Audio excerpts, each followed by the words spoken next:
Hi, this is Heather Langenkamp, and you're watching Death Curse Society. Whatever you do, don't fall asleep.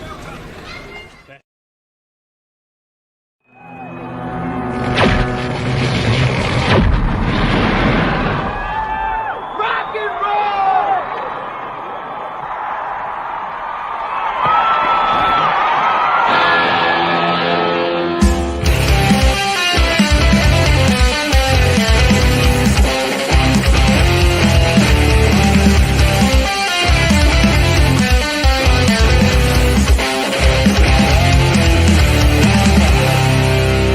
6 o'clock already, it was just in the middle of a dream. I was kissing Valentino by a crystal blue Italian stream. But I can't be late, cause then I guess I just won't get paid. These are the days when you wish your bed was already made. It's just another manic Monday. I wish it was Sunday, cause that's my fun day. My I don't have to Monday. It's just another manic Monday.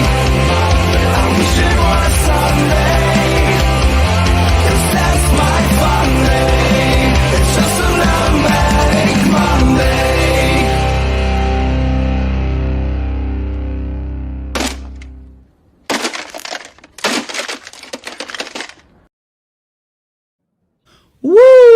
Woo! Welcome back to another edition of Monday Maniacs from Death Curse Society, ladies and gentlemen. Hope you guys are having a lovely day. My name is Redcranke. I got Zigzag and I got the Colonel. What is up, guys? Yeah. It's Monday, son. It's Monday, son. Colonel's got to be just beaming. Look at him. He's got like this rosy glow. He's glowing. He's just We'll get to that. he's all happy. Yeah. Yeah, let's start with Ziggy. Ziggy, how was your week, man? Pretty good, man. Not too, it's just was kicking back, and I played a lot of poker this week, and I had a good win on the WSOP site.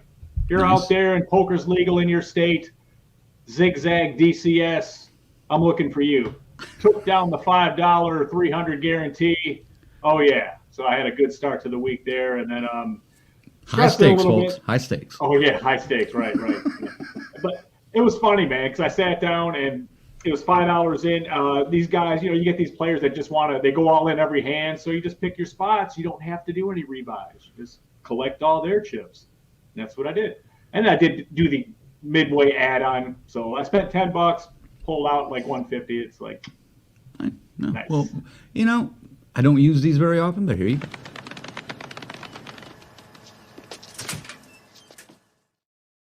yes, felt pretty good because it's been a while since I really took one down there. So, but yes, thank you.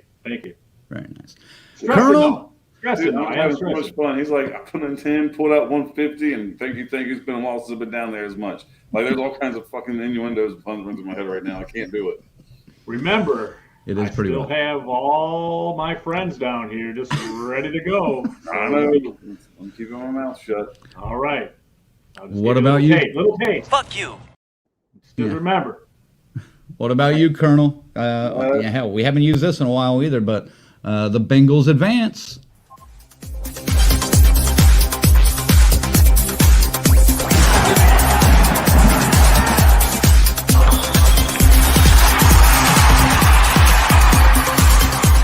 Death Curse. Sports. So Yeah, silly. it has been a while since we used that. I'll try to keep it short and sweet. But I'll be honest, guys, this is probably going to be the most enthusiastic I'm going to be the rest of the fucking night. That's the foreshadowing there. No, be honest, pretty shitty fucking week at work, physically, mentally. It was just a bad fucking week. It comes Sunday, national media wrote the Bengals off. Oh, they can't beat the Bills with 3 backup linemen and Snow, blah, blah, blah, blah, blah. Being a Bengals fan, I like our chances, but we'll see. Dude, is this fucking real? Like, literally, is this real? I have caught so much shit my entire life for being a Bengals fan by people that live in Cincinnati. Like, seriously. they laughing stock of the fucking league. Here we are, back-to-back AFC Championship games with a pretty good shot going to back-to-back Super Bowls. Is this fucking real? Good Lord, man, this is fucking amazing. All these fucking fair weather bandwagon fans kind of get on nerves, but at the same time, I love them. Enjoy the fucking ride because I did all the suffering for you for the past 30 years of my fucking life.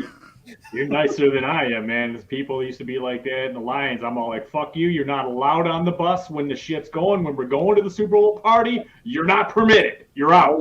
I was like that last year. The grumpiness is worn off. It's like, yeah, okay, I'll see. Yeah, we'll see what happens. But, dude, it's like, holy shit. The Bengals could be legit for fucking the next decade. The hype is real, man. The hype is real. I have to live vicariously through Colonel because, my team, although they did look a lot better this year and future's looking bright, Colonel's there. His guys are there, and it's time. He's enjoying it. And I have to, too. I have to support because my fantasy teams I have two of his players based as my franchise guys. So I almost have to root by proxy, man. There's no way out. But it is a good ride. They deserve it. They went last year. They learned how to lose, and it just everything's falling into place for them. Kansas City's main guy, Mahomes, the quarterback, he fucked himself up, so he's only going to be 50, 60%. So I don't know, man. It just seems like it's destiny, dude. Don't count out Mahomes, man. He can't say that. I can't. He can't say that. I can't. I said Don't count out one game at a time. One game at a time. Just bandwagon fans, I gave BK permission last night. There's plenty of room for you on the bandwagon, buddy. Just hop on for the rest of the season. It's okay. Well, he actually has already chimed in. He said, damn, Colonel, I sure do hope you'll be doing a killer Monday, the 13th show coming up. I guess that's I'll try. Super Bowl's the 12th. I might be hung the fuck over. Like, oh my God.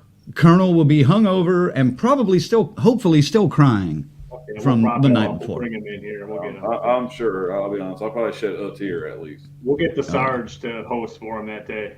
Yeah. And hopefully, I'm rooting, man. I'm rooting. Hopefully, in a couple weeks, we get to reuse this. We're going to the fucking Super Bowl!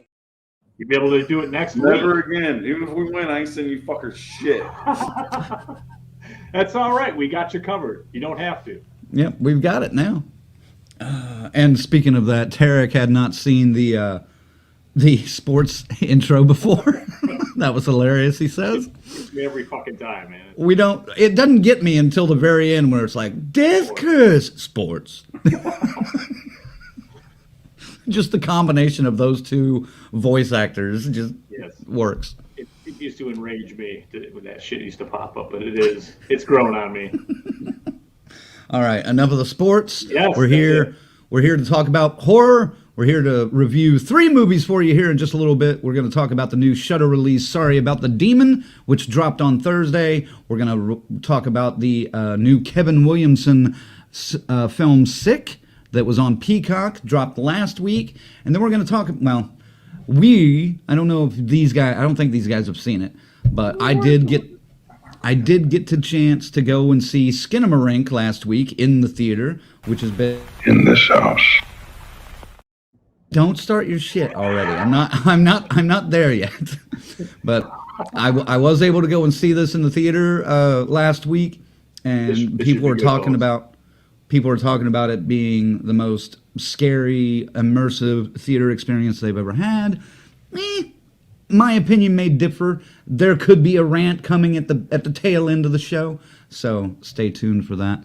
Let's see who all's in the house tonight. We got Patricia in here. We got Tanya. We got Tarek, I mentioned already. BK also. Tyrone.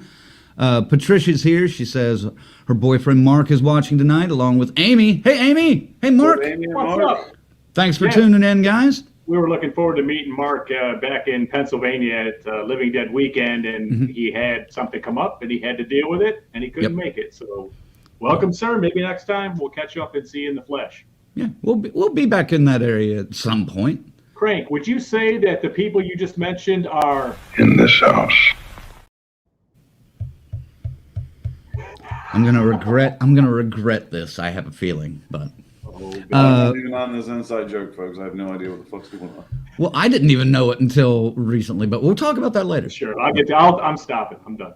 All right. Patricia says, by the way, it's Mark's first time. Be gentle. Well, hey, just No, I got have some the stuff, lube handy. I got some just in stuff case. rigged up here, so I mean, I gotta go with it, man. Yeah. I've been thinking about it all day. Just tell him to go to his happy place. It'll be over sooner rather than later. Have a blanket nearby just in case he needs it. FaZe is here and Corbin's here. He says, "What's up, whorehounds? What's up?" Well, Corbin. Cheers. Cheers to you. Absolutely. Let's take care of the business at hand. Thanks to our members. If you guys want to figure out how to become a member, go up to deathcursesociety.com, visit our website over there, check out the join page. You can become a member there for a few bucks a month. Our final girls and guys get the top tier stuff. They get the free t-shirts that we design and everything. But there's other tiers too. You get some special perks from time to time. Thanks to our final girls and guys, Chris, Lorena, Christy, Patricia, Tanya, and Tyrone. And our Crazy Ralphs Raymond, and our camp counselors S. Michael, Stacy Lynn, Orlando, Kiara, and Dave. Yes. And let me talk about a couple of upcoming things. Next week, we're on the fence about we're not on the fence. We're waiting for confirmation from somebody for what we might be doing. There's two different things that might be happening. If we don't get the confirmation, if we don't get the confirmation, we're doing a review of Infinity Pool. Okay, the thing you just mentioned, the campaign and all that. That's what you're talking about. No. Yeah. Say no more. Other thing. Gotcha. Yes. Okay. And so if at the very least, we'll be doing a review of the new, not David Cronenberg, some Cronenberg, Chris Cronenberg, son of Cronenberg, yeah, son of the Fly himself, Cronenberg, his new film Infinity Pool. After that, we've got Curse Your Luck, where you can win a copy of Terrifier 2 Steelbook. These are kind of getting hard to get now, so I have an extra one, still sealed. That's why it's so glossy. I found one. No, shut the fuck up. It was hard to find, though. It wasn't easy. But yeah, we've got a few people that are lined up for contestants already. We've had a few new people that have joined that want to be part of it. So it's on. We'll choose. Yeah, we'll choose a few here shortly. And then after that, what is the one after that? That's Curse. That's that one. Okay, yeah, that's what I thought. And then coming up, and hopefully this is not as loud as it was last week, but coming up February 20th, here's a little sneak peek of what we have coming for that.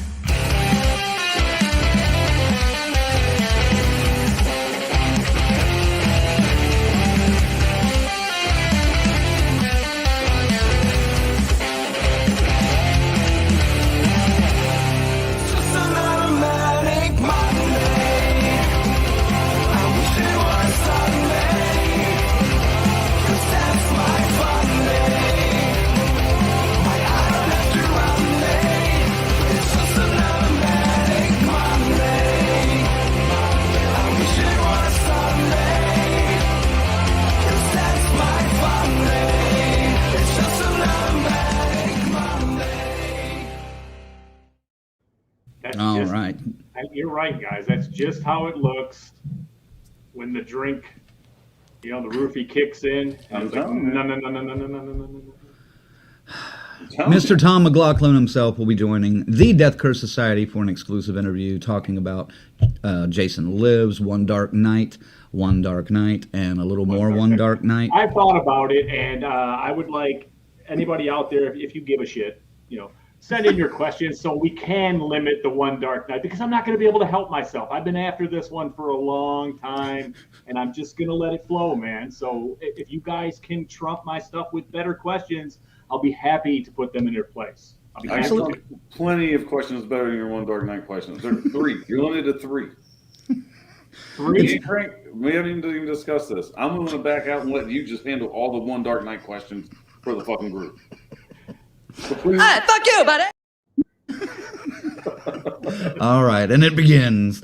No, I'm excited about that one too, because he's kind of a big name, and he's been around a while. He's got the experience. He's written and directed his own stuff, so I'm really looking forward to talking to him. I'm fucking hyped Musician. for it. The one thing I'm not hyped for is I have to finally watch One Dark Night because I'm freaking. I'm like, God damn it! Well- One Dark Night and fucking Twin Peaks. I'm like, fuck you guys. I ain't watching either one of them. Oh, now you're gonna Now I piss gotta off our friends. You're gonna piss off our friends from overseas, man. If you start knocking Twin Peaks. I'm not knocking it. It was great melatonin, man. That shit was better than NyQuil. You were out pretty quick when I started that debut. It's like I looked over like 25 minutes later. I was like, God damn it! Over there, just leaned out on the couch. I'm sure you gave like a 15-minute dissertation on the opening shot of the leaf on the tree or some shit. So yeah, I would have been, out too. I got it. I got Fuck you, asshole. Thank you. I was way at the top, man. I had to scroll.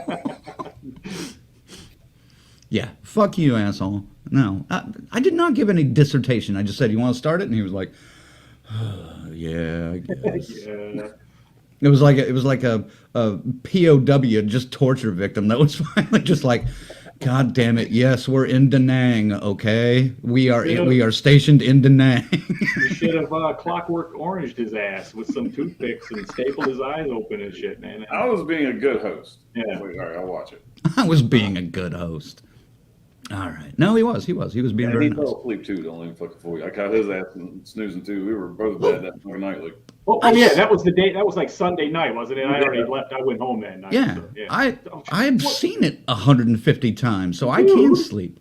I think we did a little bit of work over the weekend too that might make it hard to watch any fucking movie after, much less something that's a slow burner like that. See?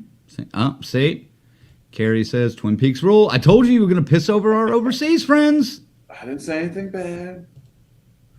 BK wants to know why you sound like you're using a Mr. Microphone there, Ziggy. I don't know. Check your settings. God damn it. All right. While you figure that out, let's get into it. Our first movie that we're going to review. Son of a bitch. It was. It defaulted back to that other crap. There you go. That's better. Our first movie about a young man struggling with a broken heart learns that his new place is full of restless spirits. Seems like an interesting idea for a film called "Sorry About the Demon." One of our viewers referred to the title as the most Canadian title she's ever heard in her life for a horror film. Was that Lorena? It was Lorena. Okay, I thought so. That Jim came from Lorena. But perfect review right there out of the gate. Sorry About the Demon is available on Shudder right now. Just out of the gate, Colonel, would you recommend this to anyone? No, not at all. No. All right, well, I gave without saying too much because I know we got to review it. I'm just going to say after the opening scene, I was well aware of what I was in store for, and I was not happy. We'll just say it. I was like, this is not going to be good. Wow. Okay. What about you, Ziggy? Would you recommend this to anybody?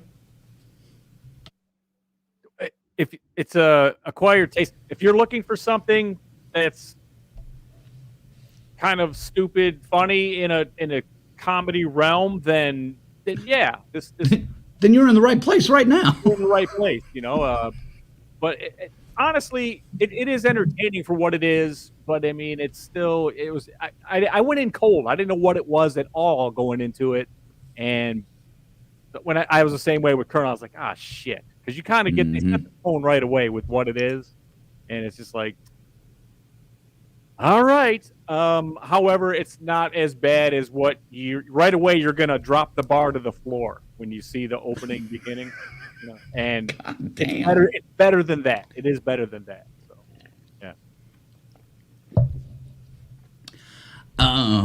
Okay. Wow. I am not a huge fan of the horror comedies. Most of the time, the comedy is weak and not very well written, and they depend too much on fart jokes and stupid shit like that. But this is a horror comedy, and I thought it was actually pretty cleverly written, but I'm still not a huge fan of it per se. But I wouldn't say I wouldn't not recommend it to somebody, if that makes sense. If I knew they were a hardcore horror fan, no, don't waste your time. It's a horror comedy. You're probably not going to like it. Just based on the poster, the guy's carrying a fucking head around, you know.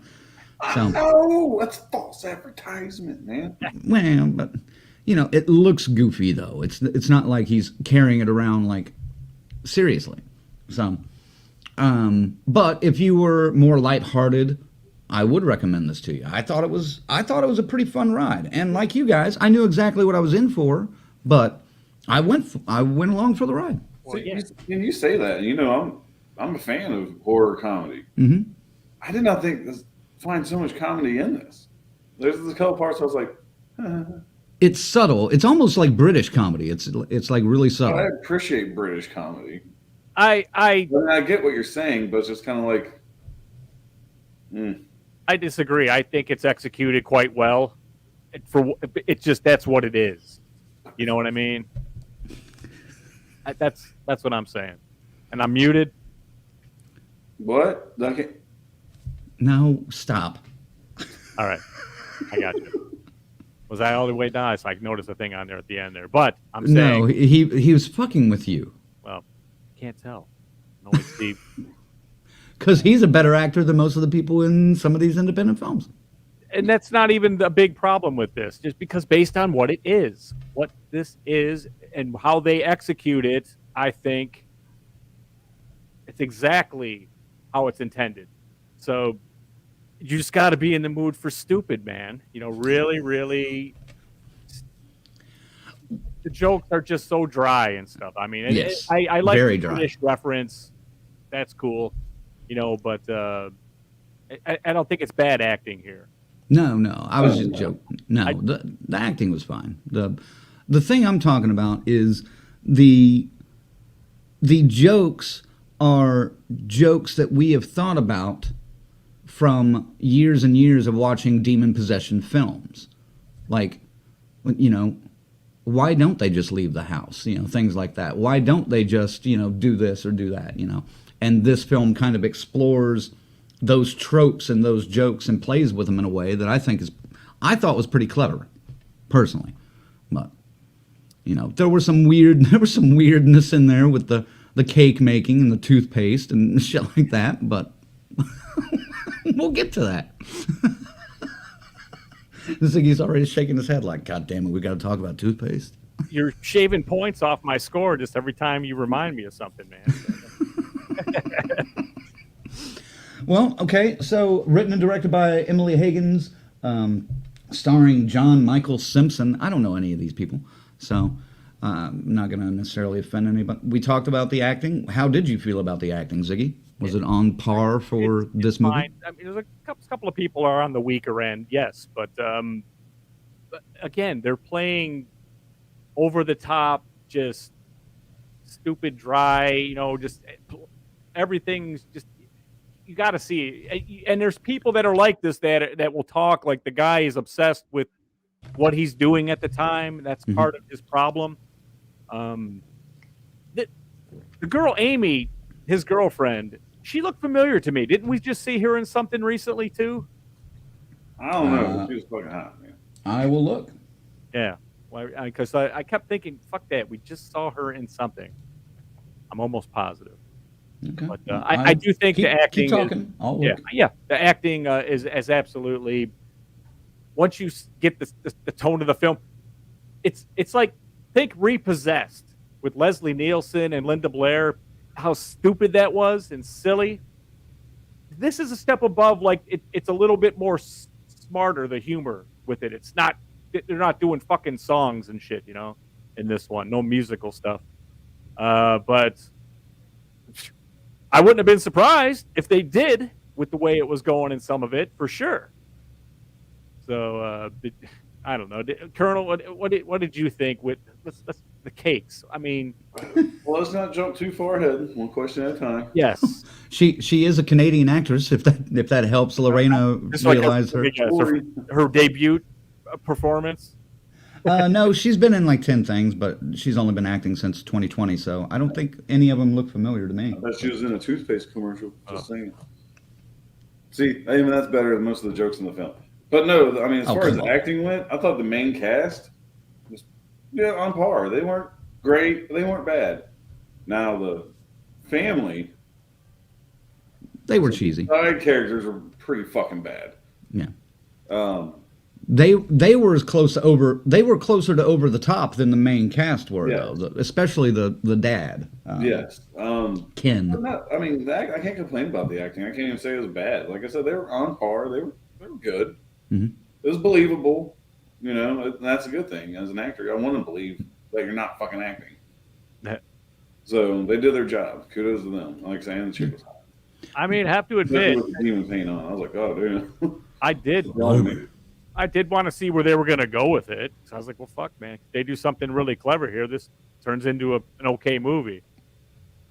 And The ending wasn't clever enough for you. It was well out there. yeah, but you know, it's I've never seen anyone beat a demon that way before.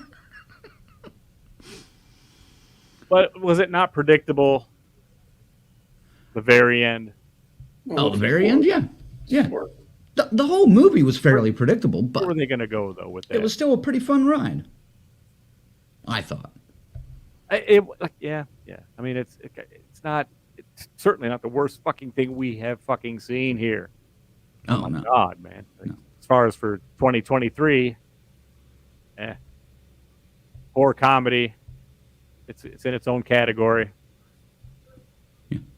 Let's hit some of the comments, see what's going on here. Tarek says, someone said the title sounded Canadian. I have to say the dude's expression on the cover is also very Canadian. Yeah.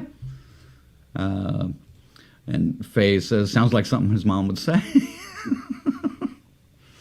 Patricia's going to check it out this week. Absolutely. There we go. Joseph's here. He's talking about the best horror comedy. American Werewolf. Abbott and Costello meet Frankenstein. At Disneyland tonight before they take down the Nightmare Before Christmas. Haunted Mansion. We'll catch up with you guys next week. Hey, all right. Yeah. Definitely. Have a Have a blast. good time at that, for sure. Once he gets a few more stops in, we'll have him back in and Oh, definitely. do Where in the World is Joseph Scott again? Yeah. And Luke's already here saying, in this house. Not yet. That's for later. Oh, just sit tight, my friend. Just sit tight. Yeah, I thought the acting was fine, especially for what they were going for. Obviously, nothing too award-winning or anything, but it was good. It was solid acting. I'll leave it at that. Solid acting. Story-wise, though, the story is of Will, who has just broken up with his girlfriend Amy after several years. It sounded like 5 years. Yeah. 5 years. And he is forced to find a new place to live. He ends up renting a house from a family who had just bought this house and discovered that it is haunted, possessed, whatever. So he moves in. The family knowingly rents them this house, and there seems to be this, he just starts facing interesting things going on. Now, the funny thing is, the family rents it to him knowing that the demon is looking for a sacrifice. And they think, well, here's a guy that no one will miss. So they rent it to Will, but then the demon doesn't want him. And I think that's fucking hysterical. Right. That's where the smartness is cool. But it was the negotiation with the family and the demon at the fucking beginning that made me go, really? This is what this is?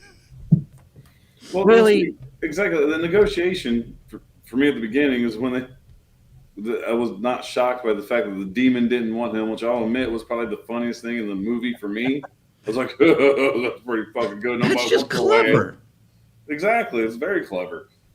That's the funniest gag in the fucking movie, man. Maybe so. Like right afterwards, and he's like, I'll just live with him. And then he's like, oh, okay. He's just going about his normal fucking business.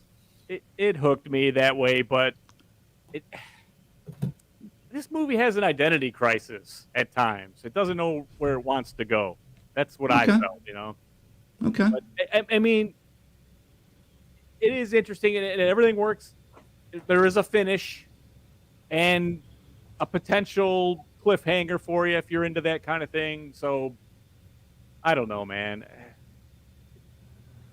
I don't know. I guess I should have looked into it a little bit more and got set for a horror comedy dumbness because I didn't do that. I was looking at that poster too, going, well, fuck, this looks like it could be pretty wild ride here. Let's go. Let's get in this.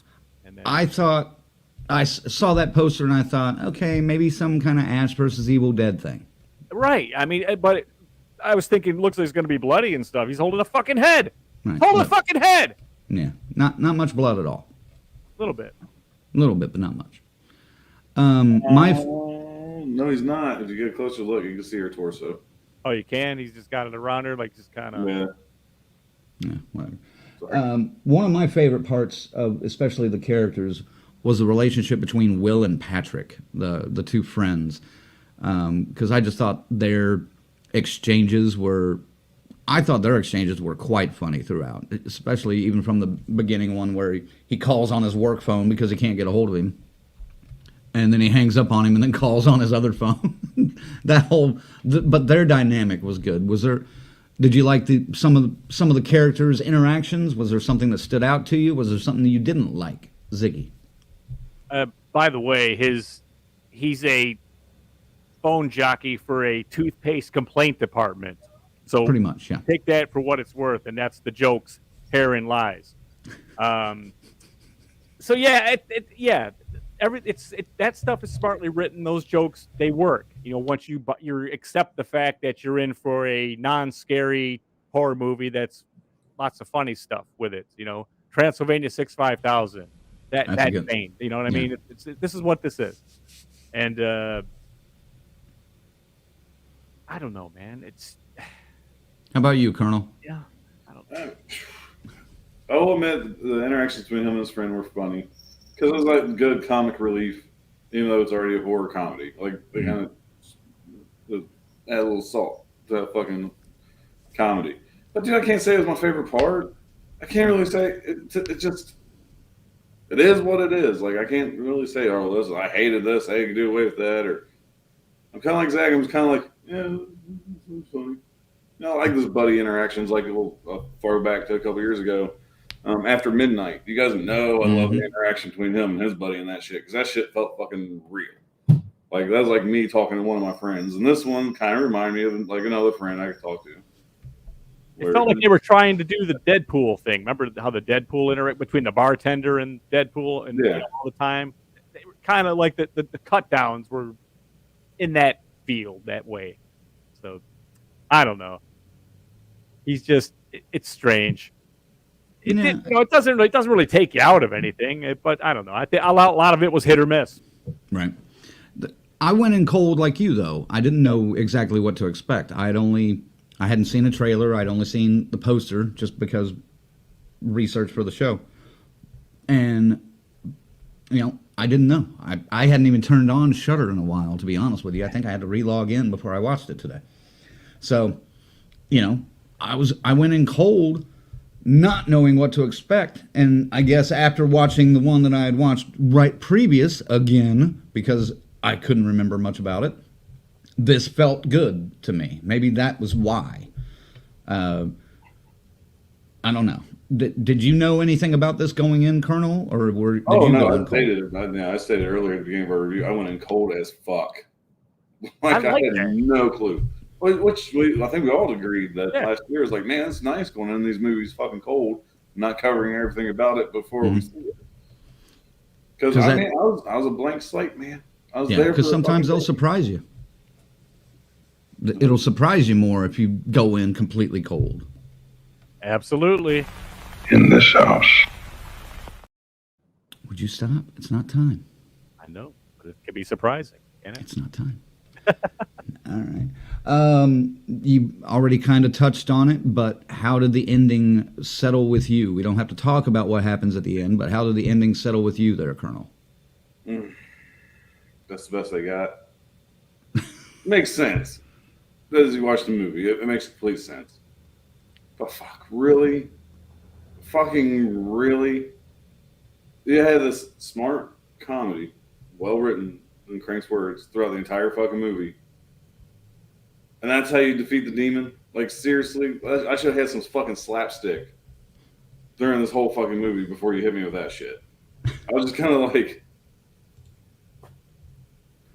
As soon as they mentioned I knew what the fuck it was. I was like, Wait, oh my God. you would have rather this be the end of the movie? Oh, a funny man. That's the matter with you.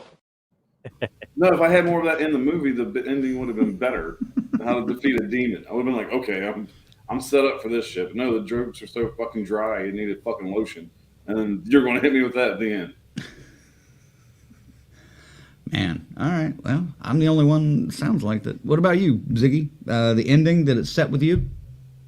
You know, I've seen it coming a mile away, but you know, yeah, it's fine. It's not any worse than, you know, there's much worse ways they could have done it. They could have done it much better. Just kind of, okay, that fits, sure. But it's not an epic, very forgettable, very forgettable. Yeah, okay, fair enough.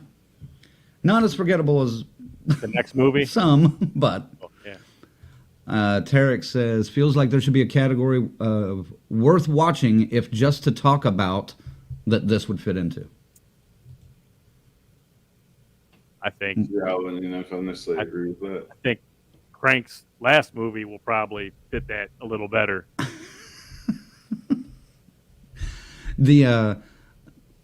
I thought the ending was fitting for what this movie was, and you realize it sets it all up for the end, and I thought it worked great, and I love the very end, even though everyone knows what's happening. They play it out and they hold it on that guy for his reaction at the very end, and it worked for me. Maybe That's the second best joke in the entire fucking movie. yeah. It's just like, oh shit. Oh shit! So I thought that was well done, but I guess I'm in the minority here. Ziggy, you want to start the rating on this one? Sure. You know, really was in the mood for some good scary horror. Although it does have a fair amount of like, he has like the jump scares affect him, which affect you, if that makes any sense.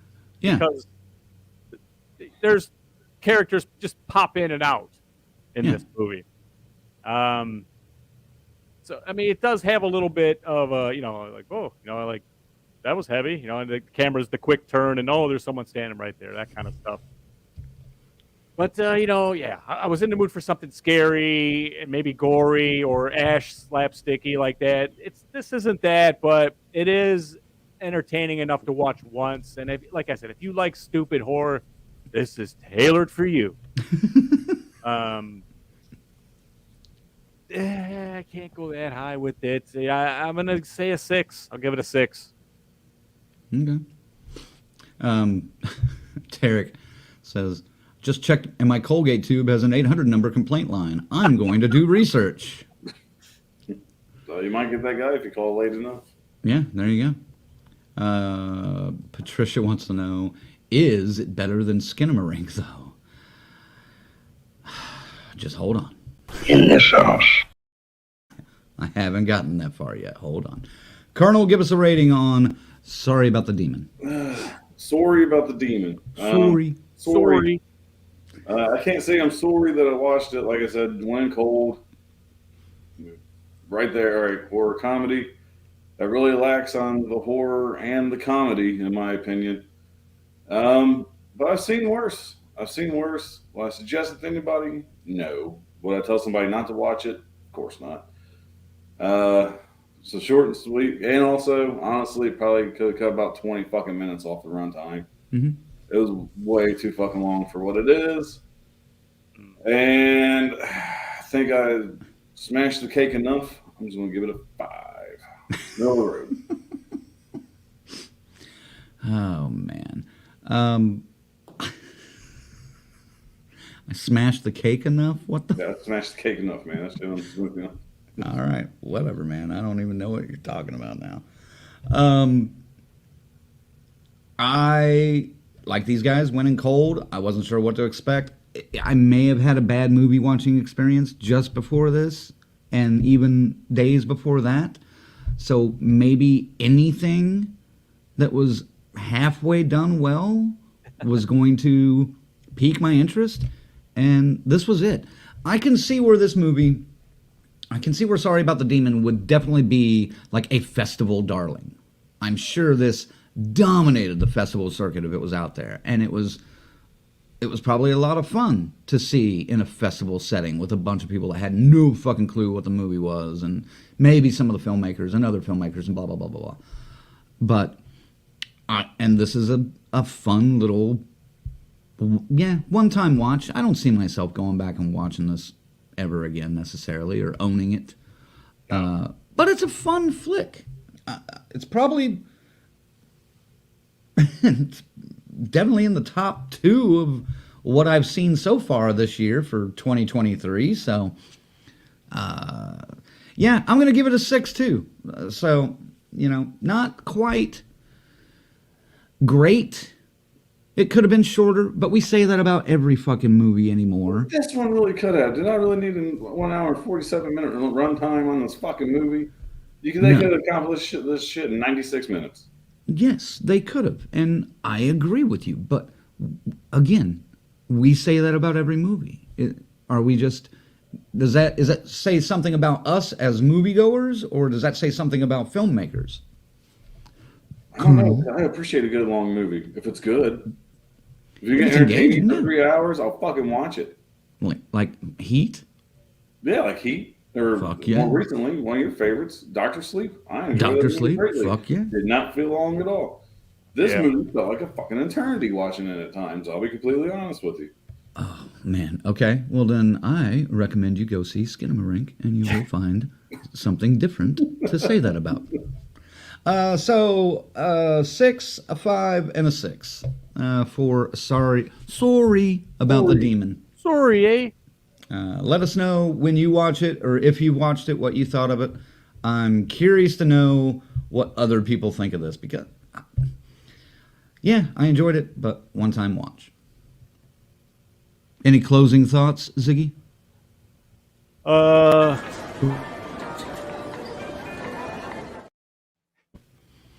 that's a good segue into our next film from writer Kevin Williamson, famous for launching the Scream franchise and blah, blah, blah, blah, blah. Sick on Peacock. This is... Oh, God damn it. I gotta scroll. There we go. I gotta scroll, bitches. Due to the pandemic, Parker and her best friend decide to quarantine at the family lake house alone, or so they think.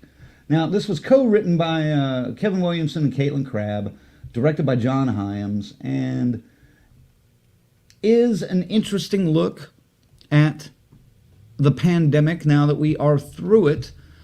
But I thought, no, I'm going to stop. I'm going to ask, who started last time? Ziggy? I did, yeah. All right. Colonel, your initial thoughts on Sick.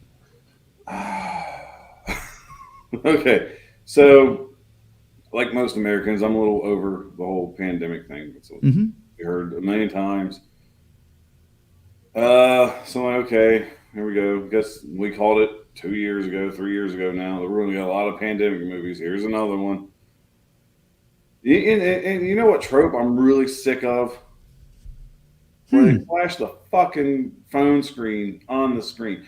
Boy, do I miss the days of giving me like an over-the-shoulder look and watching shit pop up on somebody's fucking phone. No, you're going to flash it on the screen, and we're going to get that shit ton in the first 15 minutes of the fucking movie, and you're already pissing me off from the fucking start. So here we fucking go. These fucking fucking Ravens spraying fucking Lysol in the air and shit, getting all fucked up in this way fucking beautiful fucking cabin. I'll be honest, I was a little jealous. It is a nice cabin. Man, you could fucking lay some fucking pipe in that place if you just, but I'm getting ahead of myself. No. There were plumbing issues from what I noticed. Yeah. The entire time I'm watching this movie, I'm like, can't put my finger on it. I've seen this before. Like at least 5 fucking times.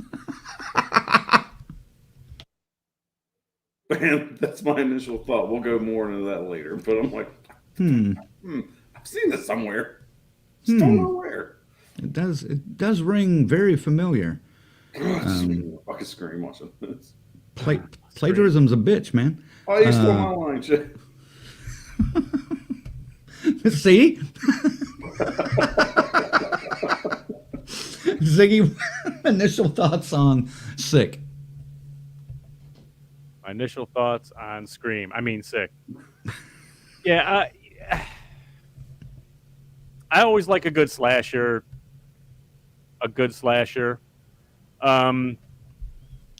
Here we go with the pandemic thing, and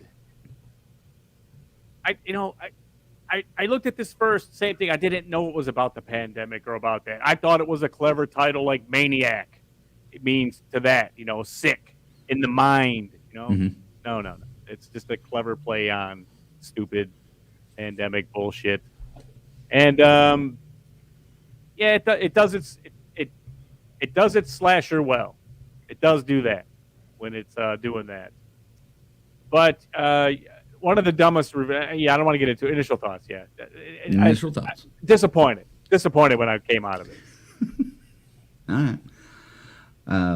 I thought this started out pretty strong, minus the overuse of the phone messaging overlays. You know what, though? The more I think about it, I'm pretty sure I've seen a movie that kind of started off the same way with the telephone, but it was like 20 plus fucking years ago when we still had landlines instead of getting text. Yeah. God damn it, man. Well, I can't put my finger on it, but I've seen that before. Well, you keep thinking about it. I'm sorry. I didn't mean to interrupt. Go on. No, you're fine. You're fine. All right. Anyway, I thought this movie started out really strong, especially with that opening scene. Well, maybe not the opening scene, but the concurrent scene before we get to the girls in the cabin. The fact that they used a nice, well, it was edited, but a nice tracking shot through that entire attack on the first guy, that was very well done. But, I mean, obviously it was edited. It was just edited cleverly. And I enjoy shit like that. I thought that was very well done. And then you meet the two main characters, and I'm not fucking kidding. You instantly fucking hate them. You want everybody that comes into screen after this to die horribly anyway. I didn't give a shit. Unlike the other movie, I actually kind of gave a shit about the characters and sorry about the demon. This one, fuck them all. Fuck them all. I don't give a shit about any of them. You're pretentious little cunts, and I'm tired of you all fucking ready. Tell us how you really feel. Yeah. Give me a second. What? Oh, God, not that again. He said he's tired of them. What? He said he's tired of them. What? Tired of them. Yeah! I wasn't ready for that. Made me waste a good drink of Mountain Dew, assholes. All right. Anyway, I wanted to like this.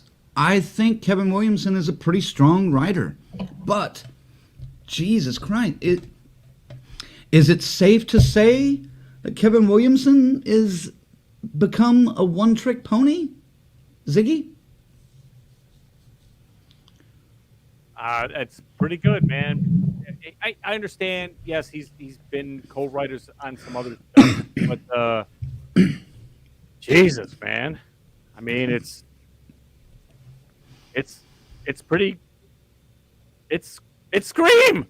It's fucking Scream, man. It's the same. It's Scream in the pandemic. Yes, the same fucking thing. The same fucking thing. Almost beat for fucking beat, with fewer characters, but beat for beat, the same formulaic screenplay. Yep. Yeah. And yeah. Okay. And not good. It's just not. It's not good that way. It's not a good clone, man. It's just because it would have if you would have chose a different path at the end. But boy, is this dumb where they end up with this one. This fucking movie. Before I get into that, more importantly, crank your mouth and clean it up. You're going to get ants. But I'll get it later.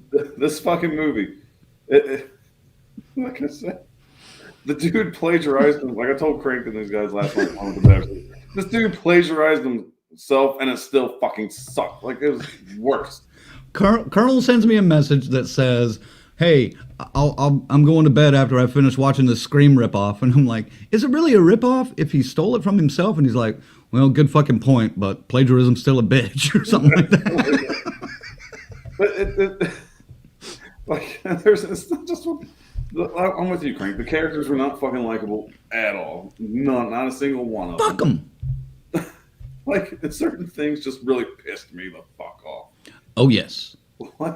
Like, how the fuck, without giving too much away, because y'all giving too much away. I think we already did by keeping saying Scream, so people understand what they're going to fucking see.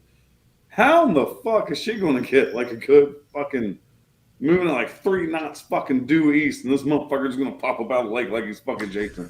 Sight unfucking seen. Like, this bitch just ain't fucking Jason Lives. This movie's called fucking Sick. I'm pretty sure this guy's fucking human. He's got scuba gear under there stashed for just that certain scenario. You say that. I just imagine this motherfucker just put a bottle rocket up his ass. Through the fucking water. It's just like, that just really pissed me off. So fucking bad. Or maybe since it was the pandemic, maybe he had one of those, one of his own straws that he just keeps with him everywhere. So when he gets a fountain drink, he doesn't have to use somebody else touching his straw and all that stuff. Or he had 2 giant ass industrial sized cans of fucking Lysol, which is fucking water. Just skipping across. I was like, what the fuck is this? They didn't care much. One of the things that pissed me, you mentioned things that pissed you off about this movie. One of the things that pissed me off about it was that they kept going back. I mean, first off, they announce at the beginning of the movie, they have the title card that says, you know, April 2020, the pandemic is raging the nation, blah, blah, blah, blah, blah. So you know where this is taking place. You know what time frame this is taking place. You know it's right in the middle of the pandemic when the quarantine is mostly first starting to hit. We get it. But then every fucking time a character is introduced, it's slammed on you over and over and over again. And that got fucking annoying as shit. Where's your mask? Exactly. Every fucking time. Even in frantic moments, you know, one person was like, "Oh, well, I can't let you in until you put your mask on." I'm like, son of a bitch. That annoyed the shit out of me because it felt more like, at that point, it felt more like preaching to me than it did a legitimate plot point for me. I mean, I was careful during the pandemic. I wore a mask. I got the vaccine. I did all that shit. I stayed mostly in my house. I didn't let anybody come over.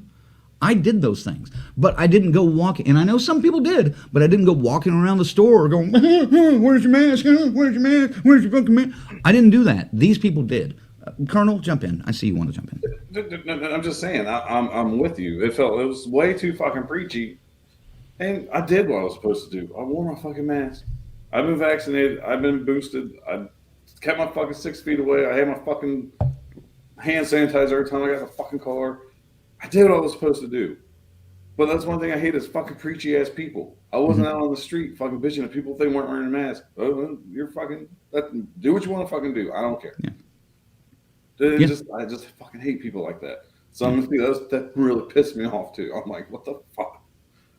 Now, I will say there were some good chase sequences in this. Even the very beginning one and some of the chases that Parker and Miri had to go through. There were some decent moments of action in the film. Ziggy, would you agree with that at least? Yeah, but I would also say they were borrowed from bigger franchises, scenarios. Sure. I mean, the one some of them were borrowed from fucking Scream. Well, yes, of course. But like the one you referenced where you got to put your mask on. I can't, let you in the car. Right. That's straight up. That's like, what if Tommy was going, "Put your mask on, Laurie, before I can open the door." You know what I mean? Right. It just ruins it. You know what I mean? It's just because you wouldn't give a fuck if somebody was fucking freaking the fuck out. You're opening the goddamn door up, and letting them in, like that. In that scenario, I mean, I'm sure you got to get a read on it real quick. I get that. but there is a reason. But Yeah, I'll say that there's a plot point to it, though. Without spoiling anything. Right. So I tried to not get too deep with it. right. But What about you, Colonel? Did the action fit the film, or were you thinking the entire time, oh yeah, I remember him chasing Casey like this, or or Nev Campbell? See, to me, I love slashers. I do. They're all the same, though. Let's not fucking kid ourselves. They are. So let's follow the perfect slasher formula during the chases.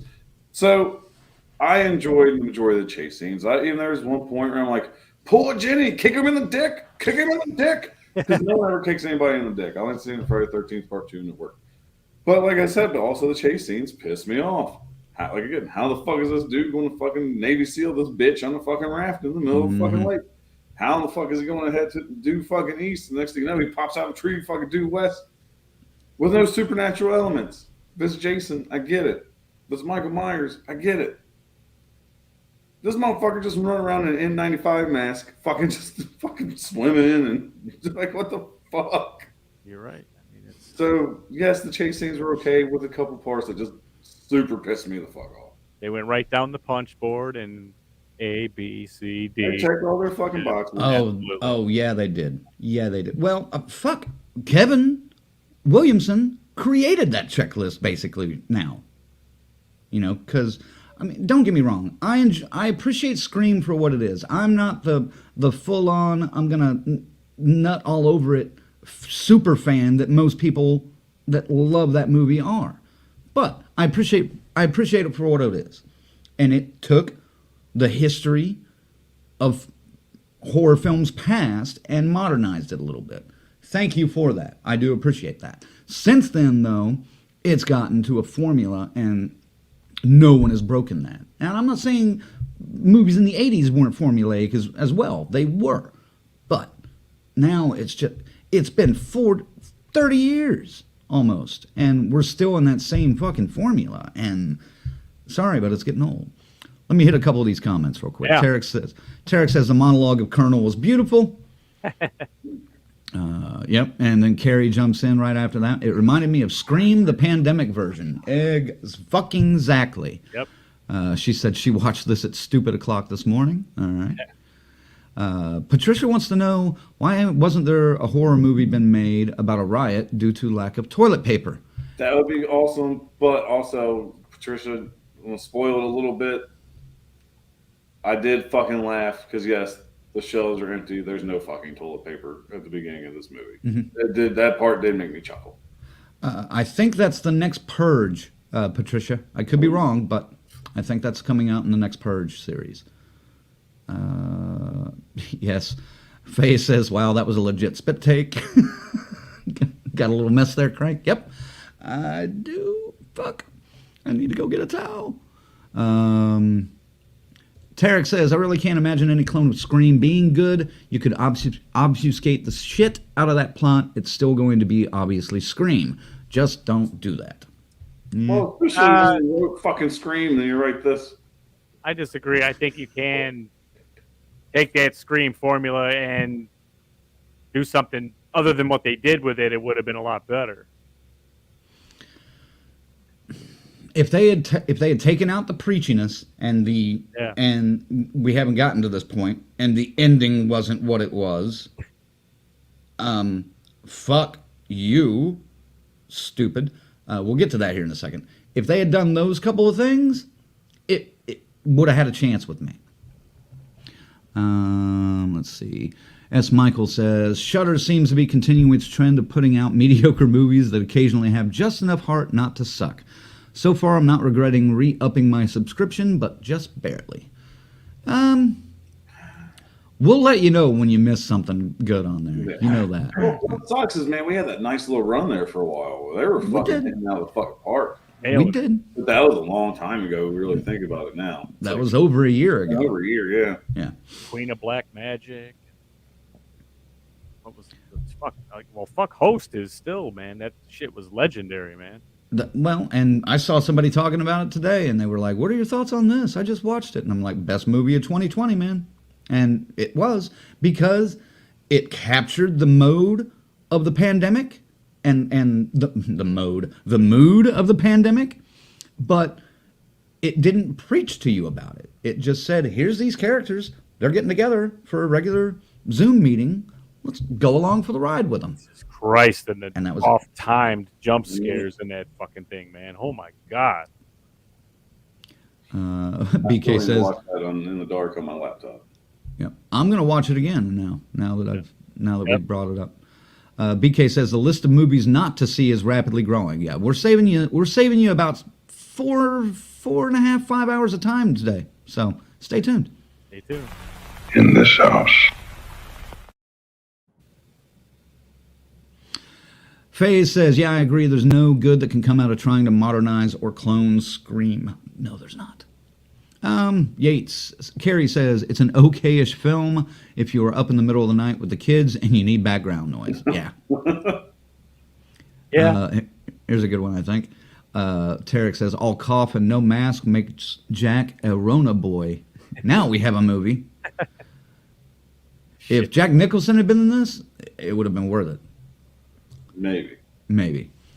Faye says, yeah, a lot of COVID depictions in the media have been getting preachy and annoying in general. I feel like it's a little too soon yet. We got to wait for it to be fully over, and maybe a decade later we will start seeing good representations of COVID. That's a good point. I think we already have seen a good representation, though, with Host. We just haven't seen anything else. Well, and a lot of people are trying to make jokes out of it, like because they have the drinking game in there. Where like, oh, she said Fauci drink, shit like that. And they're trying to be funny about it, and it didn't work for me. FaZe continues, the best COVID movies are probably going to come from kids that were like 6 to 14 during 2020. Give it a good 10 to 15 years. That's a good theory, though. It's a good theory. Patricia says, Mark and I have to be careful around people who are sick because of a weak immune system. And I fully understand that. And I respect that. And that's why one of the reasons why I was careful when I had to be out and about during this shit. Yeah, because, not too many people know my mother had a double lung transplant. So when this shit hit, it was fucking button up, be careful. Yeah. And I'm still like that around her. Like, if I have a sniffle, it's like, sorry, Mom, can't come over today. I ain't coming over. Yeah. Like, so I get it. Yeah, and Carrie says a similar thing. I have autistic children. They are vulnerable, so I have to be careful. Absolutely. And again, I'm not saying anything about that. I'm just saying, there's a difference in, well, okay, here's the point. People should do what they should be supposed to do on their own. They shouldn't have to be told or convinced that they should do these things. So when a movie comes off preachy like this one, it seems like it's talking to one audience, and it's talking to, or it's talking to one audience while coming from the perspective of one audience. And that's what bothers me. Any comment on that? No. Okay. Thumbs up, dude. See, Tarek, the same thing. Totally, wife on chemo, max immune compromise, got to stay at DEFCON 5 with that. Absolutely. Nobody, I don't blame anybody for any reason they choose to, to do it. The hand sanitizer massacre, where it gets contaminated. I like that. All right, we don't have to spoil the ending, but we got to talk about this shitty fucking just bullshit ending. Ziggy, you want to start on this? It's no fucking new thing for a slasher to have a disappointing or dumb ending. Since the 80s, there's dozens you could pull out this, but this one's particularly bad, man. I get it, and when the reasons are very valid, it's dumb. It's just absolutely stupid. It's just the way the whole motivation to get to this level of revenge is just fucking unbelievably stupid. I hated it. I just hated that ending. It's one of the worst slasher endings of all time. Was it if they had reeled it back just a little bit, if they had said what they said, but then didn't just keep pouring it on and pouring it on, would that have made it a little better?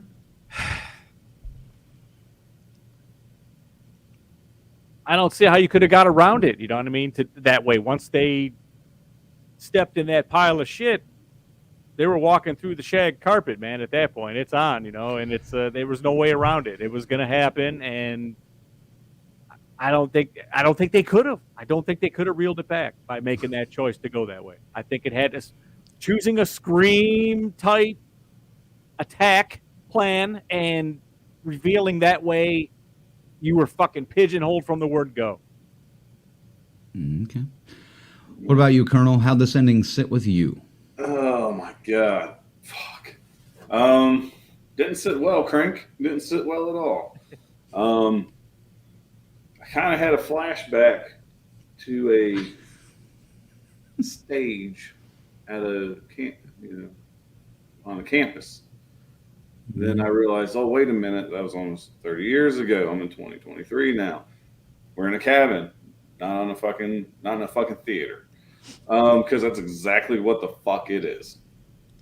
Spoiler alert without spoiling it. If you've seen the movie I'm referencing, you already fucking know. With a pandemic twist to it. Yep. Like, how can I say this without spoiling it more? It was just fucking terrible. And it wasn't even like the reveal. The reveal was fucking bad.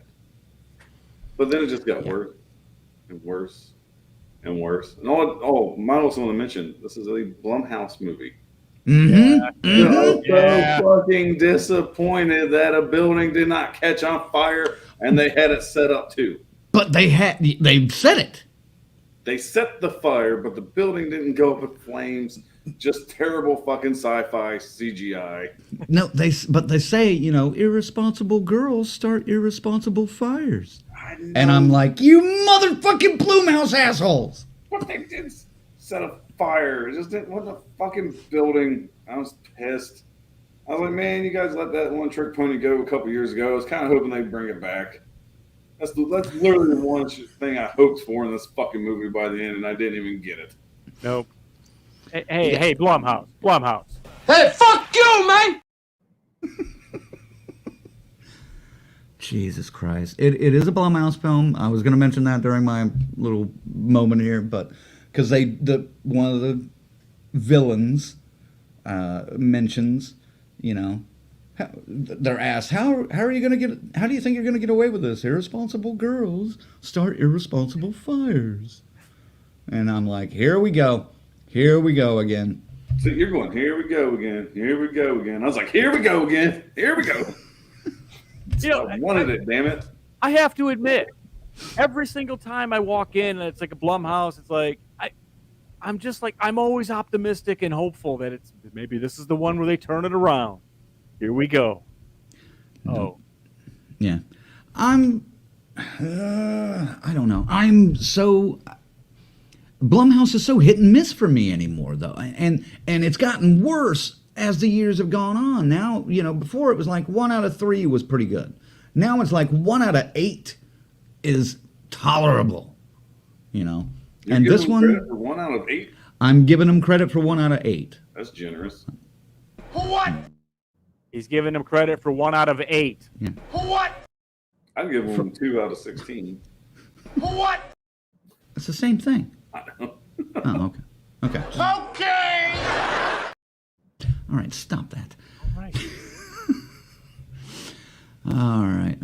We haven't started on Skinamarink yet. That's coming up soon. Oh boy. Yeah.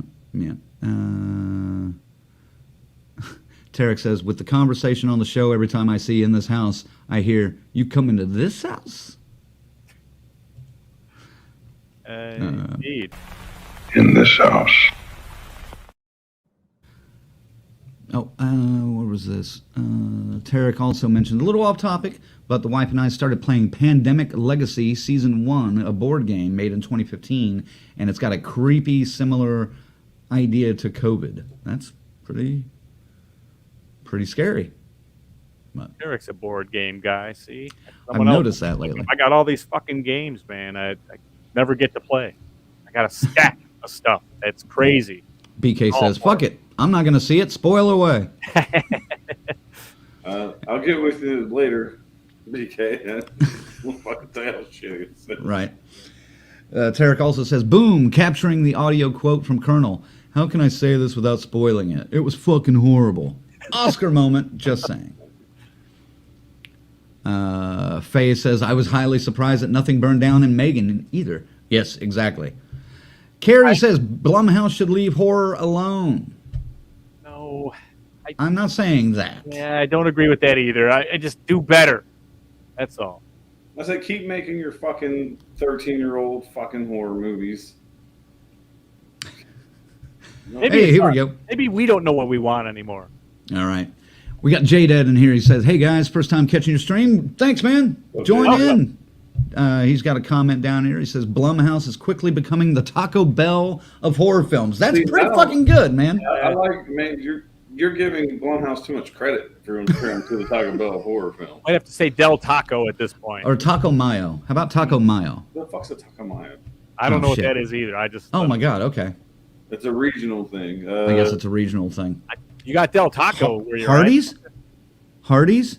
Hardee's? There Okay. are Hardee's like 40 minutes south of here. How about Godfather's Pizza? Do we have any of those up there? Got a good Bella's pizza. No. God damn it. Okay. I don't want to. Yeah, I don't want to give them the Taco Bell because I like Taco Bell, and I know some of our other I get people what like he's Taco saying Bell though too. because it's cheap. Yeah, Objective. and it's quick, and it's out, and you ingest it, and then you immediately shit it out, and it's gone. I think it's safe to say the burning down the house trope with Blumhouse is over, though. They finally Well, bring it back. Bring it back. Oh my god, that was my best running joke for a fucking year straight, dude. It is time to bring back the burning everything down thing. It So, was like, oh no, here Well, they go and- again. Yep. yeah. And Arrow even mentions Faye's. The two co-workers almost got blown up and set on fire before she went on the killing spree in Megan. So yeah, that was almost there. Almost. There was a Fire, film. fire. Yeah. Here we go. Tarek says, "Yeah, Blumhouse is the money ball of horror. It's not sexy. It's just statistically going to work every once in a while." And see, that's what irritates me the most about it. That's what I mean. Big studio darlings to studio execs, they always burn out quick. So I mean, this fucking guy, he's going to be just like the rest of them. We won't be talking about Jason Blum here in another 20 fucking years. He ain't not making anything memorable. Dude, I don't know. Lionsgate's making a comeback. I know we compared Blumhouse to Lionsgate, how they were awesome, and then they just kind of started making a ton of shit. I think Blumhouse will resurrect itself. Eventually, yeah. Well, if he's gonna and team up with especially James Wan, I guess yeah, that's going to help him out a little bit. But if they team up with Atomic Monster, their budgets are definitely going to go up. Right. And I will say, they're doing some of these movies. They're doing a decent job with on their micro budget kind of deal, and I get that, but it's time to put a little more art into it instead of just, looking at it from your statistical point of view. But all I know is we better turn to fucking stone our skin before we ever release any of our ideas on film. better not have a. We've earned any daggers coming our way, man. Hey, if any of these guys that we're ripping on right now actually say anything about us, Right, if we ever do make something, hey, I'll be all right with that. I'll be all right. That's Once still they see win-win. Still win-win. Yeah, Faye says, "Yep, this is true. They seem to tease a fire, but never fully committed to it." Yeah. BK says, "My husky is sleep howling behind my chair, scared the living piss out of me while watching you guys in a dark room." Nice. Oh, and J-Dad's got another good one here. Here's a new movie from Blumhouse, Burning House 2: The Burning. I like that. I think they should use that Cam song, Burning House, in every fucking movie they do from now on. Well, J-Dad, you might want to trademark that, buddy, before Sean Cunningham sees it. Right. Yeah, no shit. He may steal that too. Oh yeah, we're working on a Burning sequel too. The Burning 2, the Reburning. All right. Tarek says, "I think Blumhouse already notched itself into history, but I agree it might just be as the most mediocre right down the middle of its time." It's a great start. It's always a great start, and then they just start they start releasing the Fantasy Islands, and they start, you know what I mean, and stuff Yeah, like that. everything's been a IP, you know. That's what he did. He bought as many fucking cheap IPs as he could. Yeah. And started cranking these fucking movies out. God damn it, I'm fucking first one in line at every one of these fucking things due to what we do here. I gotta go. Yeah, we gotta talk about them. And we need to protest. Tell Crank, fuck you. We ain't watching any more Blumhouse. No more Blumhouse releases. I'd almost be okay with that. I think I'd be all right with that. I can't wait for the Love Boat horror film though. I want the Love Boat horror film. Kind of along the lines of Fantasy Island, but better. Winnie the Pooh's coming. I mean, it can't be far behind. Carrie, this is good. Carrie says Blumhouse is prematurely ejaculated. They need to reload the tank. And S. Michael says, welcome J-Dead. Blumhouse is definitely metaphorical junk food that gives me the metaphorical shits. Damn enchiladas. Damn enchiladas. Oh. Yep. Where is it? It's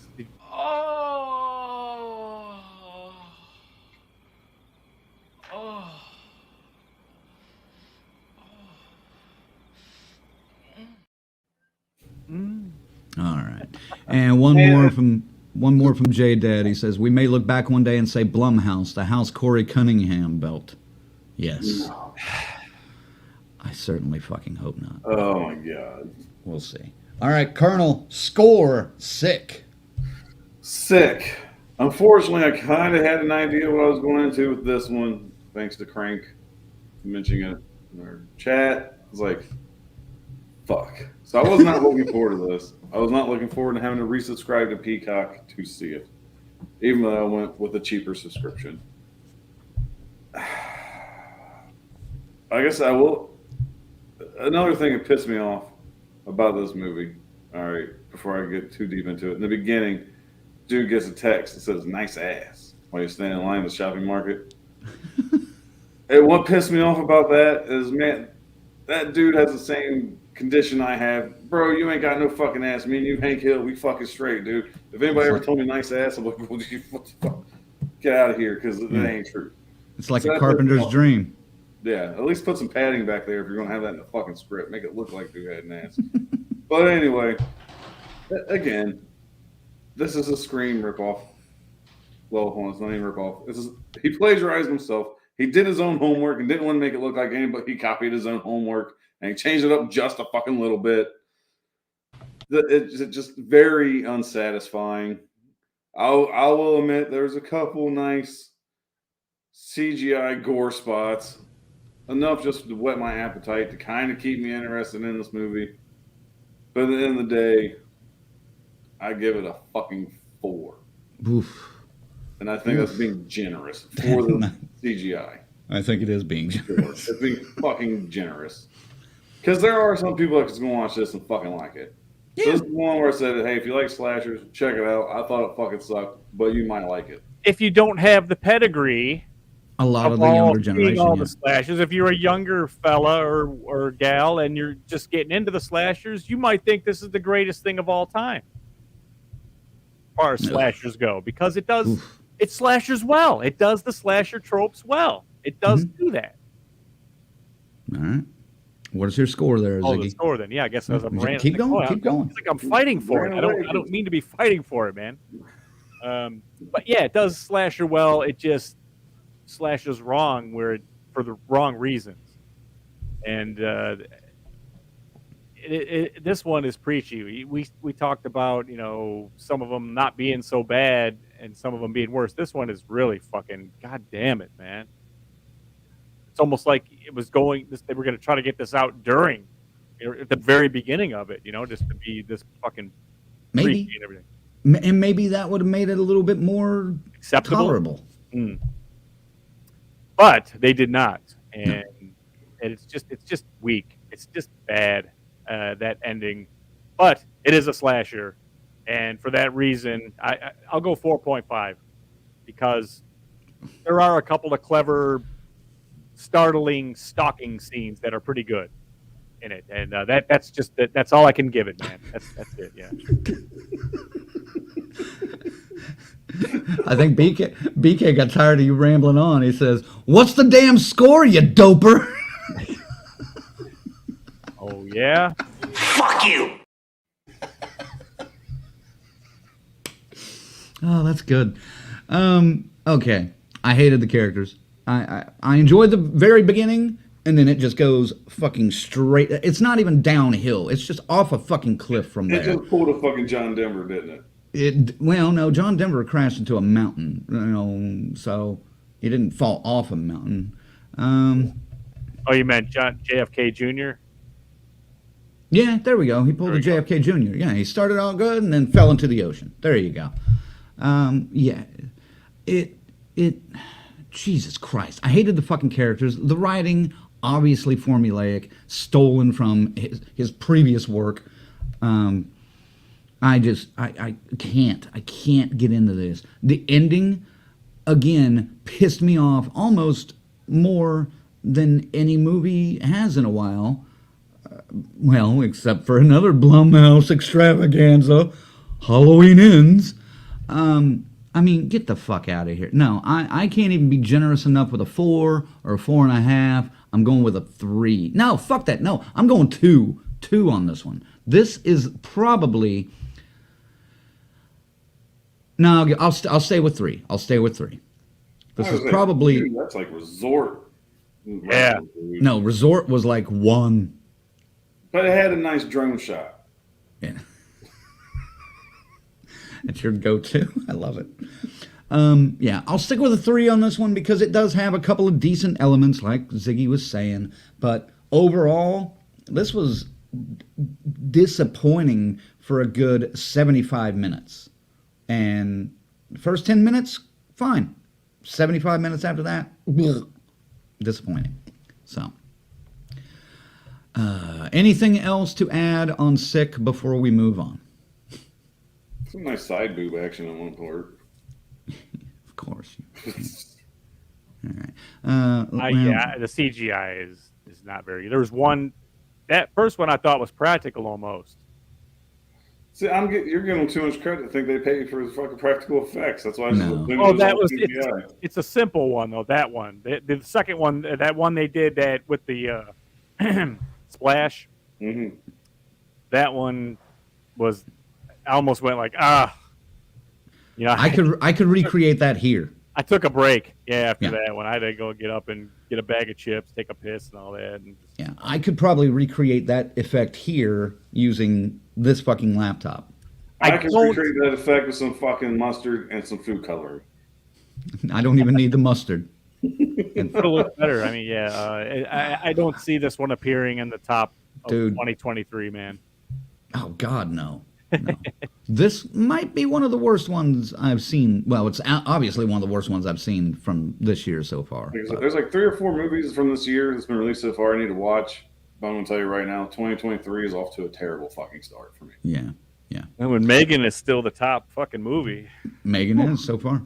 Tarek says, let me hit a couple of the comments before we move on. Someone say Sick is 6. Sick is 6. I just need to hear it. I don't care if it's true. It's not true, but Sick is 6. There you go. 4, he goes on, 4 sounds legit generous. Yeah, formulaic slashers work great with some people who didn't catch the first version. Exactly. FaZe agrees. Generous for Colonel. But I haven't seen the movie, I would say yet, but I think I'm going to skip this one. Yeah. Like I said, we're saving everyone that's watching here about 5 hours of time that they would not have. I can't believe that you went and sat through this shit again, man. I was like, I just sat down and really went, okay, and replayed it. I wasn't going to watch that garbage again, man. No way. Well, here's the thing. I knew we were going to do this today, and I was like, okay, well. And I started thinking about it, and I was like, I really don't remember anything about this fucking movie, except that it irritated me, and I didn't like the main characters. Yes. And I was like, I don't remember much of the plot points. I remember the ending, but I don't remember much of the plot points and how we got there. I want to refresh my memory. So yeah, I watched this piece of shit again today, right before Sorry About the Demon. And yeah. Now, granted, I it was more on in the background noise because I was making some jambalaya and getting some food. But I did watch it again. So, and it was a rough 90 minutes for sure. But at least I had some jambalaya to make me happy in its place. Derek wants to go. Agreed. 4 makes me want to see it to know why Colonel gave it such high praise. Right. It's like for the slasher qualities, those are on point. But you've seen it before, and you've seen it done better. Right. BK says he deserved your fuck you a minute ago. He did. J-Dad says, it had a nice drone shot. I'm sold. If you're a fan of drone shots, sir, we highly recommend the horrible film, The Resort. Because I think all the money and planning went into that fucking one drone shot. It was glorious. It's ridiculous how many movies start with the long drone shot over the car driving up the road, man. It's astonishing. That was... Well, you gotta remember The Resort. They gave you a nice drone shot of the fucking... Of the lake, or not the lake, the ocean. And shit. Yeah. Fucking beautiful. Can't say that. Then that's sad when that's the only thing I have good to say about a fucking movie. Let's move on because I don't know. Yeah, I'm starting to get upset now with The Resort. Yeah. Tarek says, I understand all the disappointments, but still, Megan, I will never stop making fun of that film. But it's a legit good Blumhouse flick. For Blumhouse, it is a good flick. Right. And BK says, sorry for calling you a doper because I'm about to smash a Reese's Klondike bar. It's the munchies. And he also says, at least I had some jambalaya. Yeah, that's why you salty. Dad jokes. All right. Guys, this movie, for some reason, is being billed by some people as the scariest movie that you've ever seen in a theater. In this house. I don't know if I'm going to be able to get through this with you doing this. I'll try to pick my spots properly. All right. I had the opportunity, folks, and I was not expecting this at all, but my theater, which is right about a click and a half that way, got in Skinamarink last week.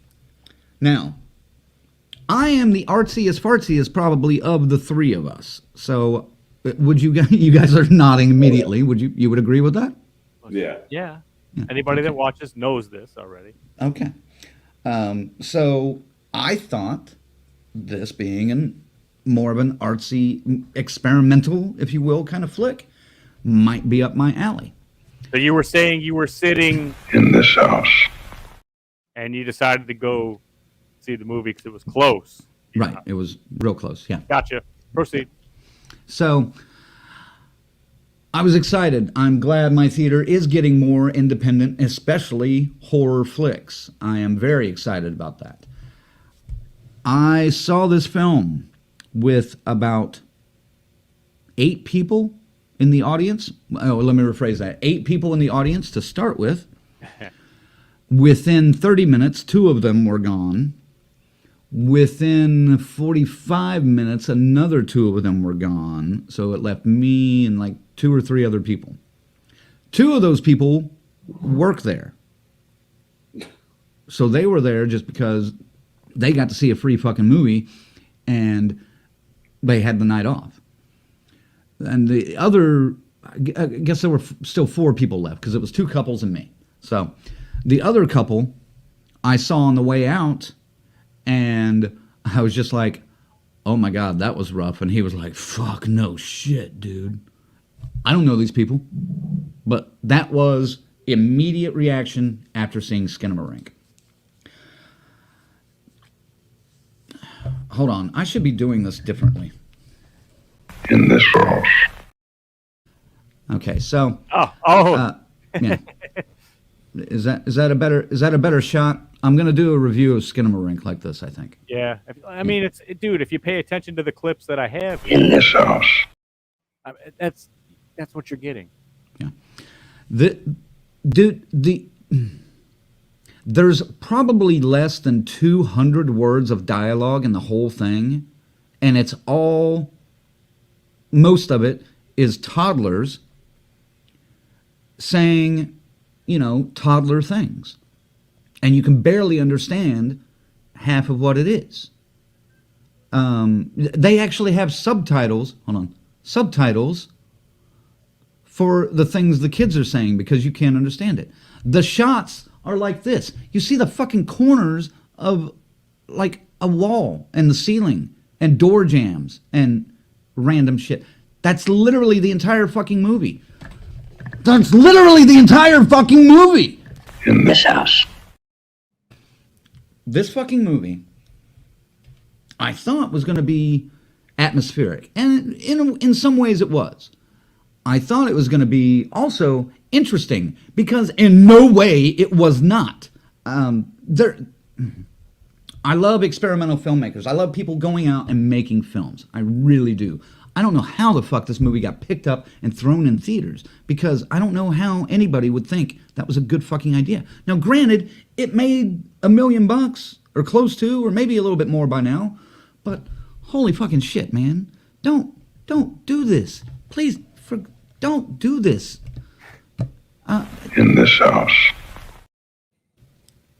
So, the thing about this, I came up with an analogy. This guy made this film. I've got his name right over there. I don't even fucking care who it is. No. This movie is about an hour, runs about an hour 40, hour 42, I think. This movie is about an hour 38 too long. You could literally do this movie in about 6 minutes, and it would be a shit ton more terrifying and effective. Now, I haven't seen it yet, but I have heard there's a 30-minute version of this film called Heck. This is available on YouTube and far more effective. I don't even think I want to sit through 30 fucking minutes of this again. I need to include you guys. Any questions before I go on? Colonel? Did the toddler poop his pants? There were 2 toddlers. Okay. But did I either don't one know. poop their pants, or is this movie just that shitty where they didn't have to? There wasn't that much action in this movie. Damn. There wasn't. Yeah, I would have thoroughly enjoyed seeing a dumpy diaper In this house. in this house. I would have enjoyed that immensely. No, there's maybe 3 shots. There's 1 shot of one of the kids, and he just turns, and that's it. You'll see feet. You'll see door frames disappear. You'll see windows disappear. There's 2 jump scares in the movie that I'm sure are pretty effective to people. They didn't really faze me because I was sitting there fucking numb, just like, is anything gonna fucking happen? And then there'd be a jump scare, and I just, oh, yeah. That had nothing to do with the story of this film. My analogy I was gonna say is, I would love to be a bartender, but I'm not a very good bartender. I'm a little clumsy. I overpour. I don't know good mixtures.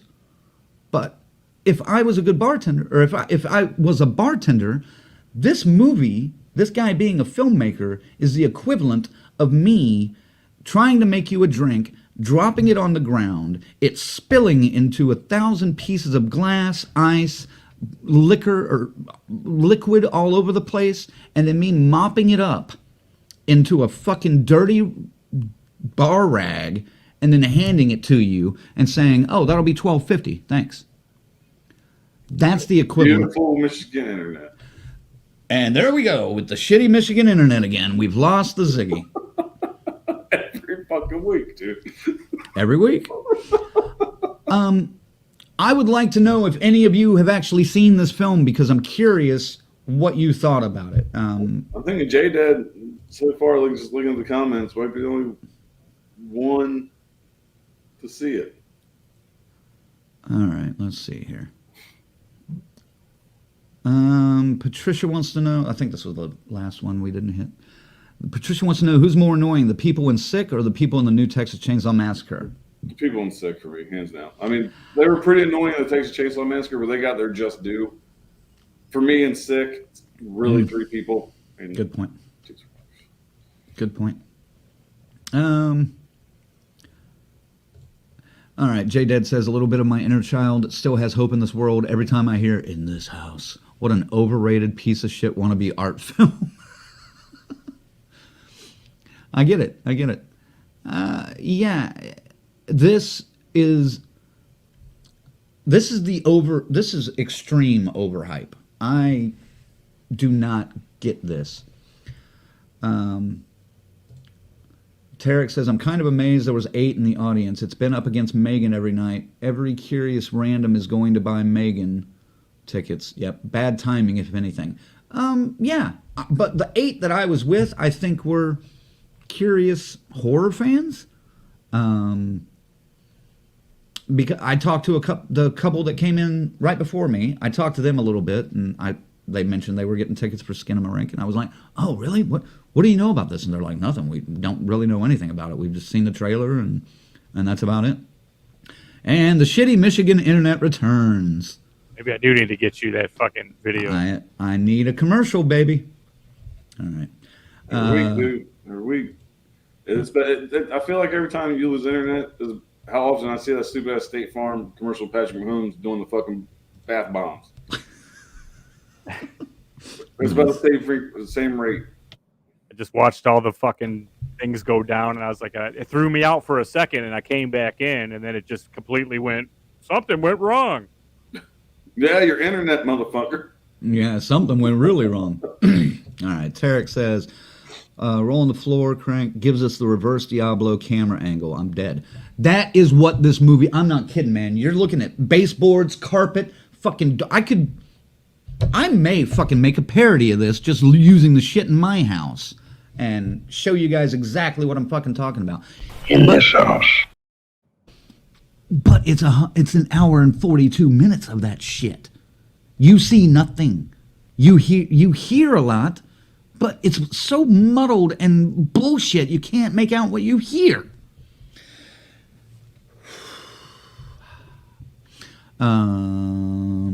J-Dad says, I took more perks watching this film than words in the dialogue. I believe it. I fucking believe it. Tarek says, I've never had someone convince me not to catch a theater release so quickly. Bonnie and I were debating between this and Megan on Saturday. We chose wisely. Wow. You chose very wisely. Did Ozzy show up with subtitles? No. Patricia asked that. No. It was close, but no, not quite. And then she asked, did the Train Spotting baby show up? No. That would have made it entertaining. That would have made it far more entertaining. Face. I would have enjoyed seeing a dumpy diaper. Redcranke 2023. That's right. Vote for me. Tarek joins in that too. There was nothing I would have thoroughly enjoyed seeing a poopy diaper. Yeah.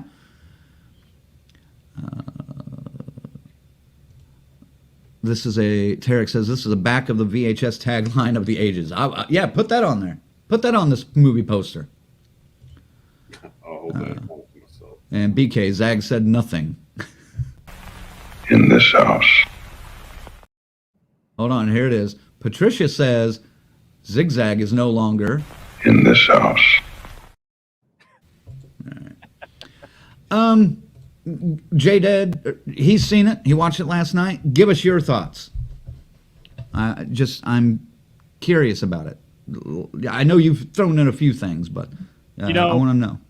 It sucks. What do you got, Ziggy? I wanted to see this. This is up my alley, this kind of goofy thing, but not so much the experimental, almost like they're making fun of people with any kind of intelligence, man, and that's all I'm hearing. Like there's some people out there just going, man, the one's going, nothing has ever been this scary in years, and I was thinking, okay, this is going to be that Blair Witch kind of thing where the people with a lack of imagination didn't seem to like Blair Witch too much. I'll say that. I like how you say that when I'm a pretty imaginative fucking person. And I do not like Blair Witch. I didn't say all of them. Just saying that's the majority. This is what my travels. This is what I've seen. This is what I've taken from it. And I expected this to be along the same lines. And after hearing Crank's in-depth review, man, it's just like what. This isn't even an in-depth review. This is just more like this is my initial reaction 5 days after I watched this fucking bullshit. And I expected this guy, if anybody was going to like this fucking movie, it's Mr. fucking Slow Burn here. Yeah, I know. Well, to call it a slow burn, something has to fucking happen. Nothing fucking happens. In this house. Nothing. There. You're getting me so worked up, and I'm even giving you a cue for these now. I'm on your game. I'm on your wavelength, Ziggy. Fuck you. Hey, fuck you, buddy. All right. Faye says you're so social, Crank. I can't just talk to strangers at the theater like that. I talk to everybody, dude. I don't care who they are. You do. I'll give you credit for that. I'm supposed to play a character like I'm all social and shit, and we kind of gotta be though. I mean, not. You know, like Faze, you know, yes, you are. You've walked up and asked for IDs and interviews and shit too. Don't. I'm about having an anxiety attack fucking doing it. That's why I told you guys to maybe. It took him a while to get really into the zone of it, but now it's just kind of like, Carl, you want to go do this? He's like, no. I kind of realized that it's like, okay, that's kind of on me, and it's on you when you're there. You know, we got to handle that stuff, and it's fine. I don't mind. I don't give a fuck. They're making money. They can damn well they can talk. Zach's like, dance for me, clown. That's right. Right. Some shillings for you. Dance for me. S. Michael says DCS motto for 2023: we watch this shit, so you don't have to. That's right. In this house. I didn't even hit it, man. That's great. Avoid this fucking movie like the plague. That's all I can say. If you want to watch it on Shudder when it comes out in a couple of weeks, February. Fine. Watch it on Shudder. I'm going to. I'm going to. We may get back to this again. We may have to join the Crank Brotherhood and rehash this fucking horrible thing, and just because depends how bad it chirps us, man. Because what I'm going to do when I watch this movie, I'm going to hit Shudder. I'm going to get me some popcorn, some M&Ms. I'm going to watch it right here. In this house. Yes. Is everybody getting in on this train now? I love it. Probably. Finally. All right. Tarek wants to know, so is the scariest movie ever viral shit really a marketing bullshit move? Or did people actually think that who were, people? You know how the crowd mentality is? Once they've been duped, they're more likely to come out and go, yeah. Oh, yeah. Oh, yeah. Well, if you don't think it's scary, you just don't get it. It's over your head. You just don't get it. You don't get it. No. We've only seen a fucking 1,000 fucking movies each. What the fuck? No, this is not over your head. No, I've heard idiots debate it like that, though. You just didn't get it. That's how they justify their wonderful scores they're giving it, Well, those are the pretentious fucks that think they're better than them, like you said. Sorry. You'll go that far. I'll say it. To me, it's crowd thinking. It's all crowd thinking right nowadays. So it's like if somebody says they like it, they have to say they like it. It's just, yeah. Oh, I get it. Yeah, it's the Emperor's New Clothes or whatever the fuck. We get it.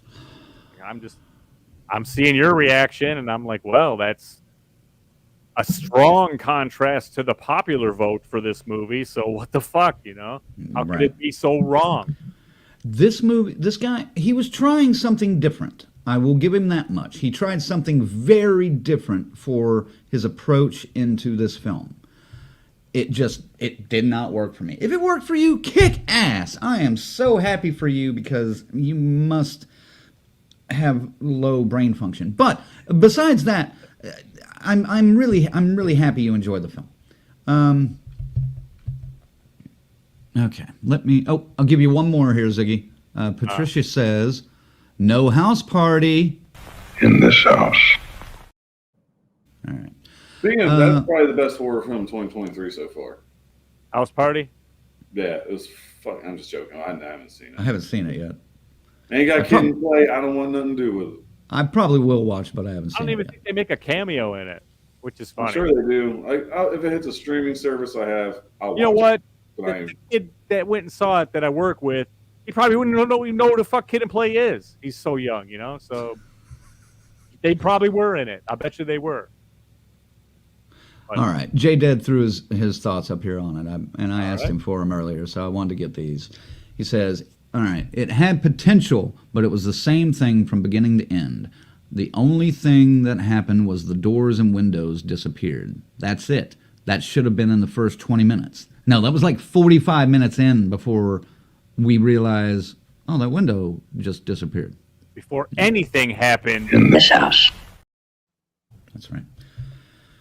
And he says, also, the audio quality was Betamax-esque. Yeah. Yeah. What did he spend, 15 grand on this thing? It looks like it cost 15 grand. It really does. And he's dead right. I mean, it looks like it's shot on an old, maybe a Super 8 actual like film camera. Oh, like the old school 60s, 70s. No, style. not like a 16 millimeter, like an old Super 8. Yeah. It was automatic, but I mean, it was, it was a little tiny reel and shit. And it was horrible. The quality was terrible. Patricia says, I'm just going to go watch Slacks again. You should, Patricia. It's a much better movie. Is it worse than Slacks, Crank? Yes. Yes. It's Slacks. Wow. This is worse than Slacks. Slacks has moved up my poll slightly. Not much, but slightly. I will say that. Aren't Slacks supposed to move up your poll anyway? Because you don't want to get arrested for... I knew as soon as I said that there was going to be some fucking Colonel comment coming out of it. I started darting up there for the Halloween drop, but I don't know. I think that one got chucked out. How'd you sit on my pole? Fuck you. Right, this one? Sit on my pole right now, bitch. Fuck off. There you go. J-Dead says, this wouldn't even be over Gary Coleman's head. Rim shot. Yes. There you go. I look forward to getting extremely pissed off and try to find anything redeeming about it. I will try to go in objectively and try to get it. I can't. I could tell you the story. It seems like it's a story of a couple of kids that wake up in the middle of the night and they're alone for a brief time, but they can't find their parents. But then their parents kind of show back up. Windows and doors start disappearing. They don't know what the hell is going on. And that was the other thing in the trailer. It just finally goes after all the whispering and giggling. You hear, Come upstairs. Yeah, there's some creepy voices in it, but it just doesn't work, and there's no fucking payoff. Like I said, there's nothing that happens. If nothing else, an experimental film does have to have the proper payoff. And it sounds like this doesn't have a payoff, a box office, a ticket stub, anything. So I don't know, man. I'm curious now. I have to watch it just to try to get into the heads of the $1 million that it made. I know. You know what? I want to propose this to you guys right now. March. The three of us watch this together. Crank, don't spoil shit. So I feel like I need to be in a certain headspace, if you catch my drift, to watch this. No. Look, motherfucker. There's not enough Sailor Jerry in the goddamn world to get me to watch this fucking movie again. Hear me out. I'll feed you Skyline. We make this the debut. You're going to anyway.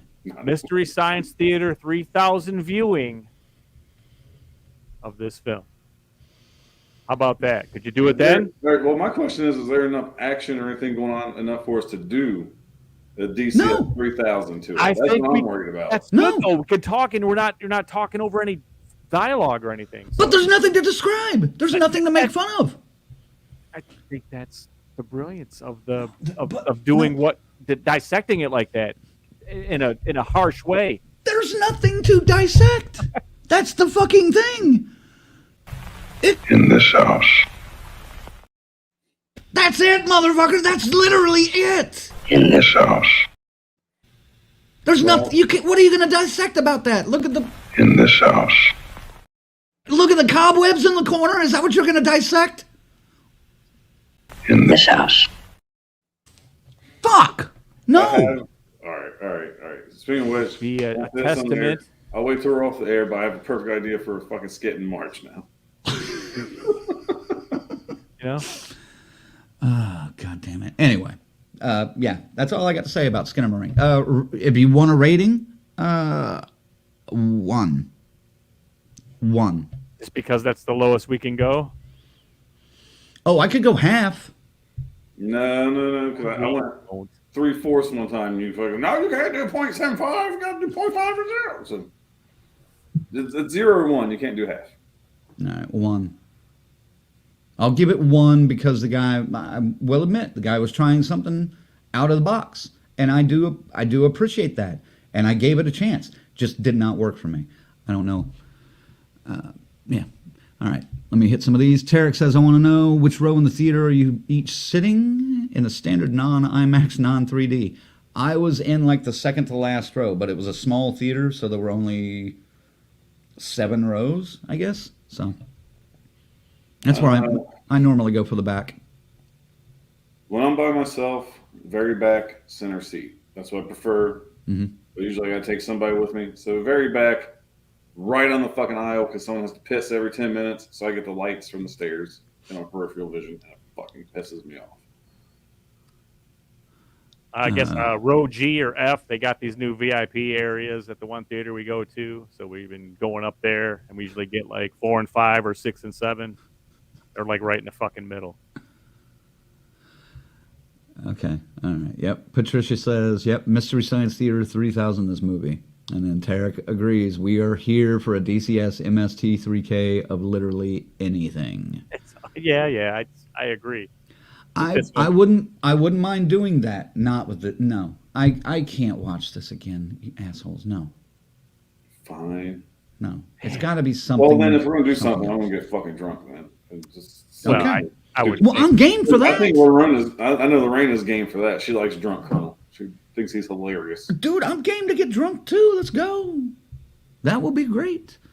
I tried to get you drunk at Cincy the last time, baby. God damn, man, we paid $60. I didn't even catch a buzz. Like those drinks were so fucking weak. We gotta get away from the hotel party. We gotta go to an actual bar. There's more alcohol in the Waffle House fucking orange juice than there was at that fucking place. Holy shit, that's true. Yeah, J-Dead. Exactly. Here we go. What are you going to talk about? The carpet or the molding around the ceiling? That's what I'm fucking saying, man. In this house. Would you stop with that fucking shit now? We're over that. And he says 1 is really generous. Seriously. Yeah. Patricia says this movie just needs a pair of killer designer jeans. You know, that would have been proved it. I hate to admit it. Tarek says, I will never understand that, guys. The very back is like, why aren't we watching this on my LG screen at home? Wife and I sit row 4. My neck gets sore, man. I think the last time I sat row 4 is to see fucking It Chapter 2 on IMAX. On IMAX. Yeah, fucking come bounding in there at the last second. That was all that was left, man. Pulled out his first night, yeah. Yeah. That was in Indy, wasn't it? Yeah. Oh, dude. Anyway, fucking avoid Skinamarink. You guys need to watch it, but the viewers out there, I don't want to submit you to that. That's bullshit. just What's up with this cruel double and standard? unusual. Fucking yeah, there's a double standard. We're supposed to watch this shit. But you watch this shit, so me and Zach don't have to. What are you talking about?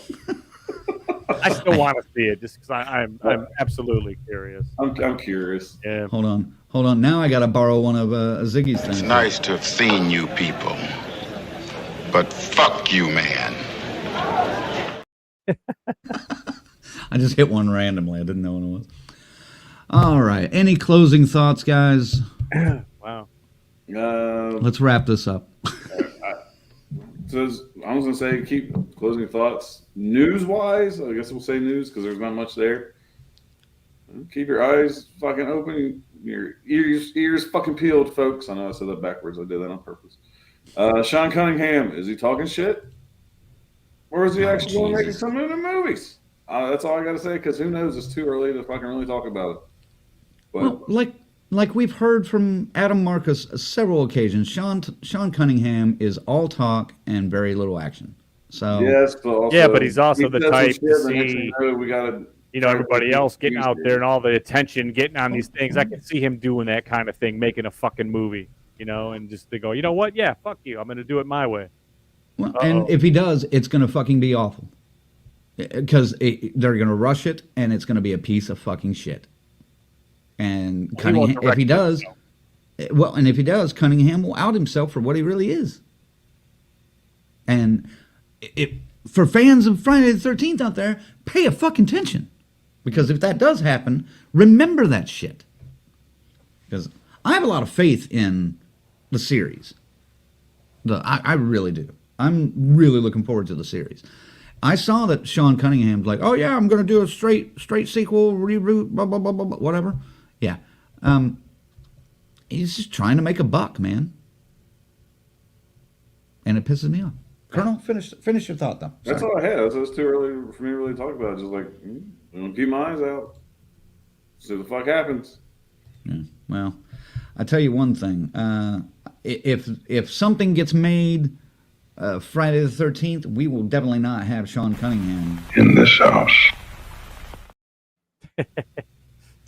I had to get one in, goddamn. That's fine. You guys have been wearing me out with that. We're all there for you. Enjoy. Da, da, da, da.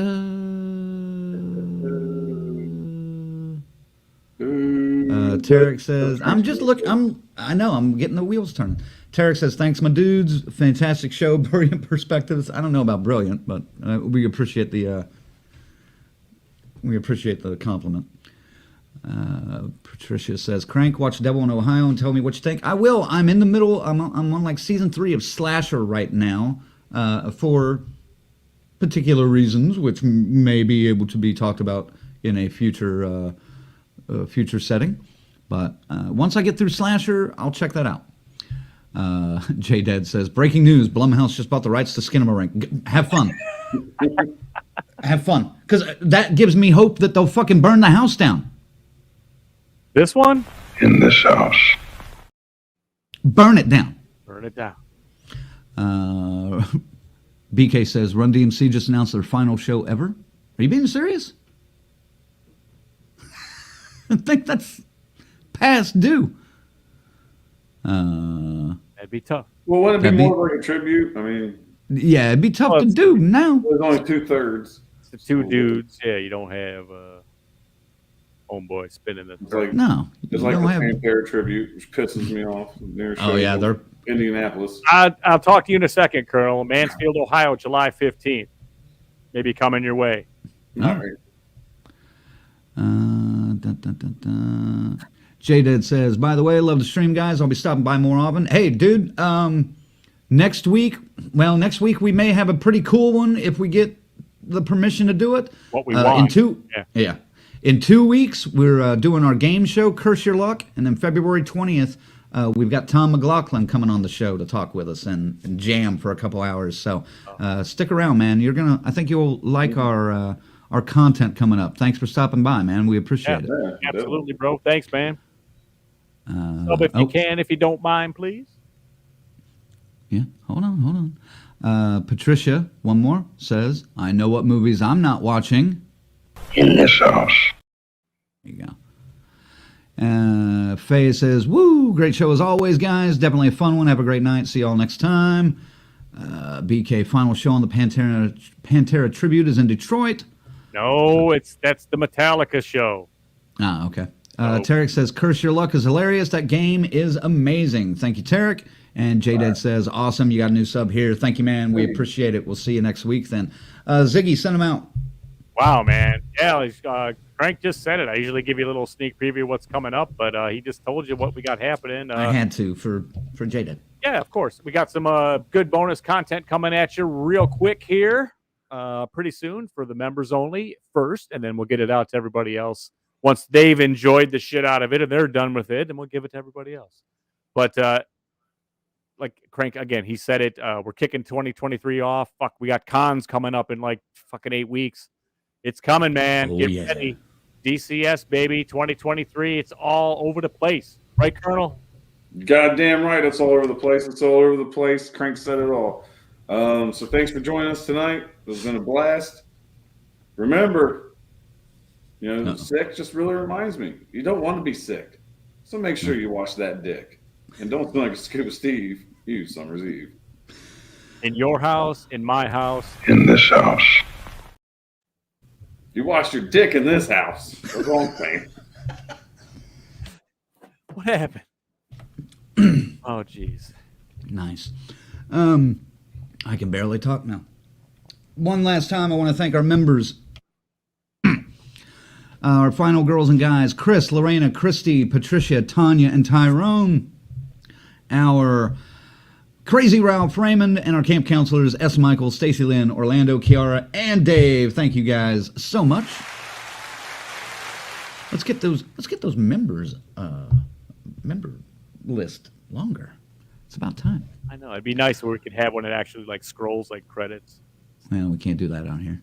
No, not yet. But we could, but yeah, it'd be weird. it would be it'll be It'd be added a clip. video that will be thrown up in the middle and be all like much bigger and more better fonts and graphics. Yeah, but we need it'd be- more first. But it would. Yeah, we'll talk about that later. You know what I'm Thanks for tuning in, guys. Hopefully next week we have something very cool to do. I'm going to try to nail it down over the next couple of days. We're waiting for some legal things to happen before we can actually talk about this. So stay tuned and cross your fingers. If not, we will be doing a review of Infinity Pool. So stay tuned for that. And as always, thanks for watching, and we will catch you next week. Woo!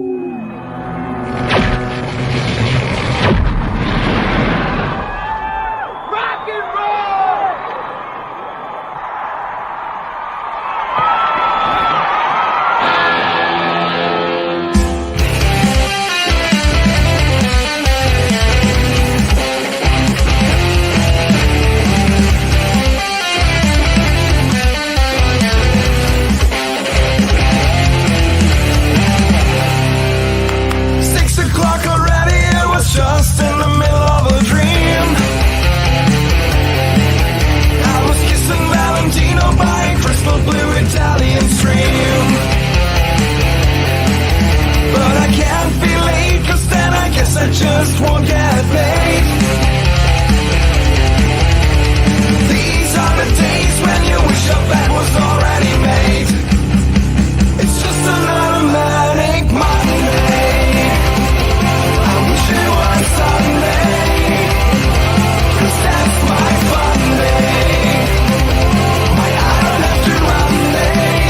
It's just another manic Monday. I wish it was Sunday, 'cause that's my fun day. It's just another manic Monday.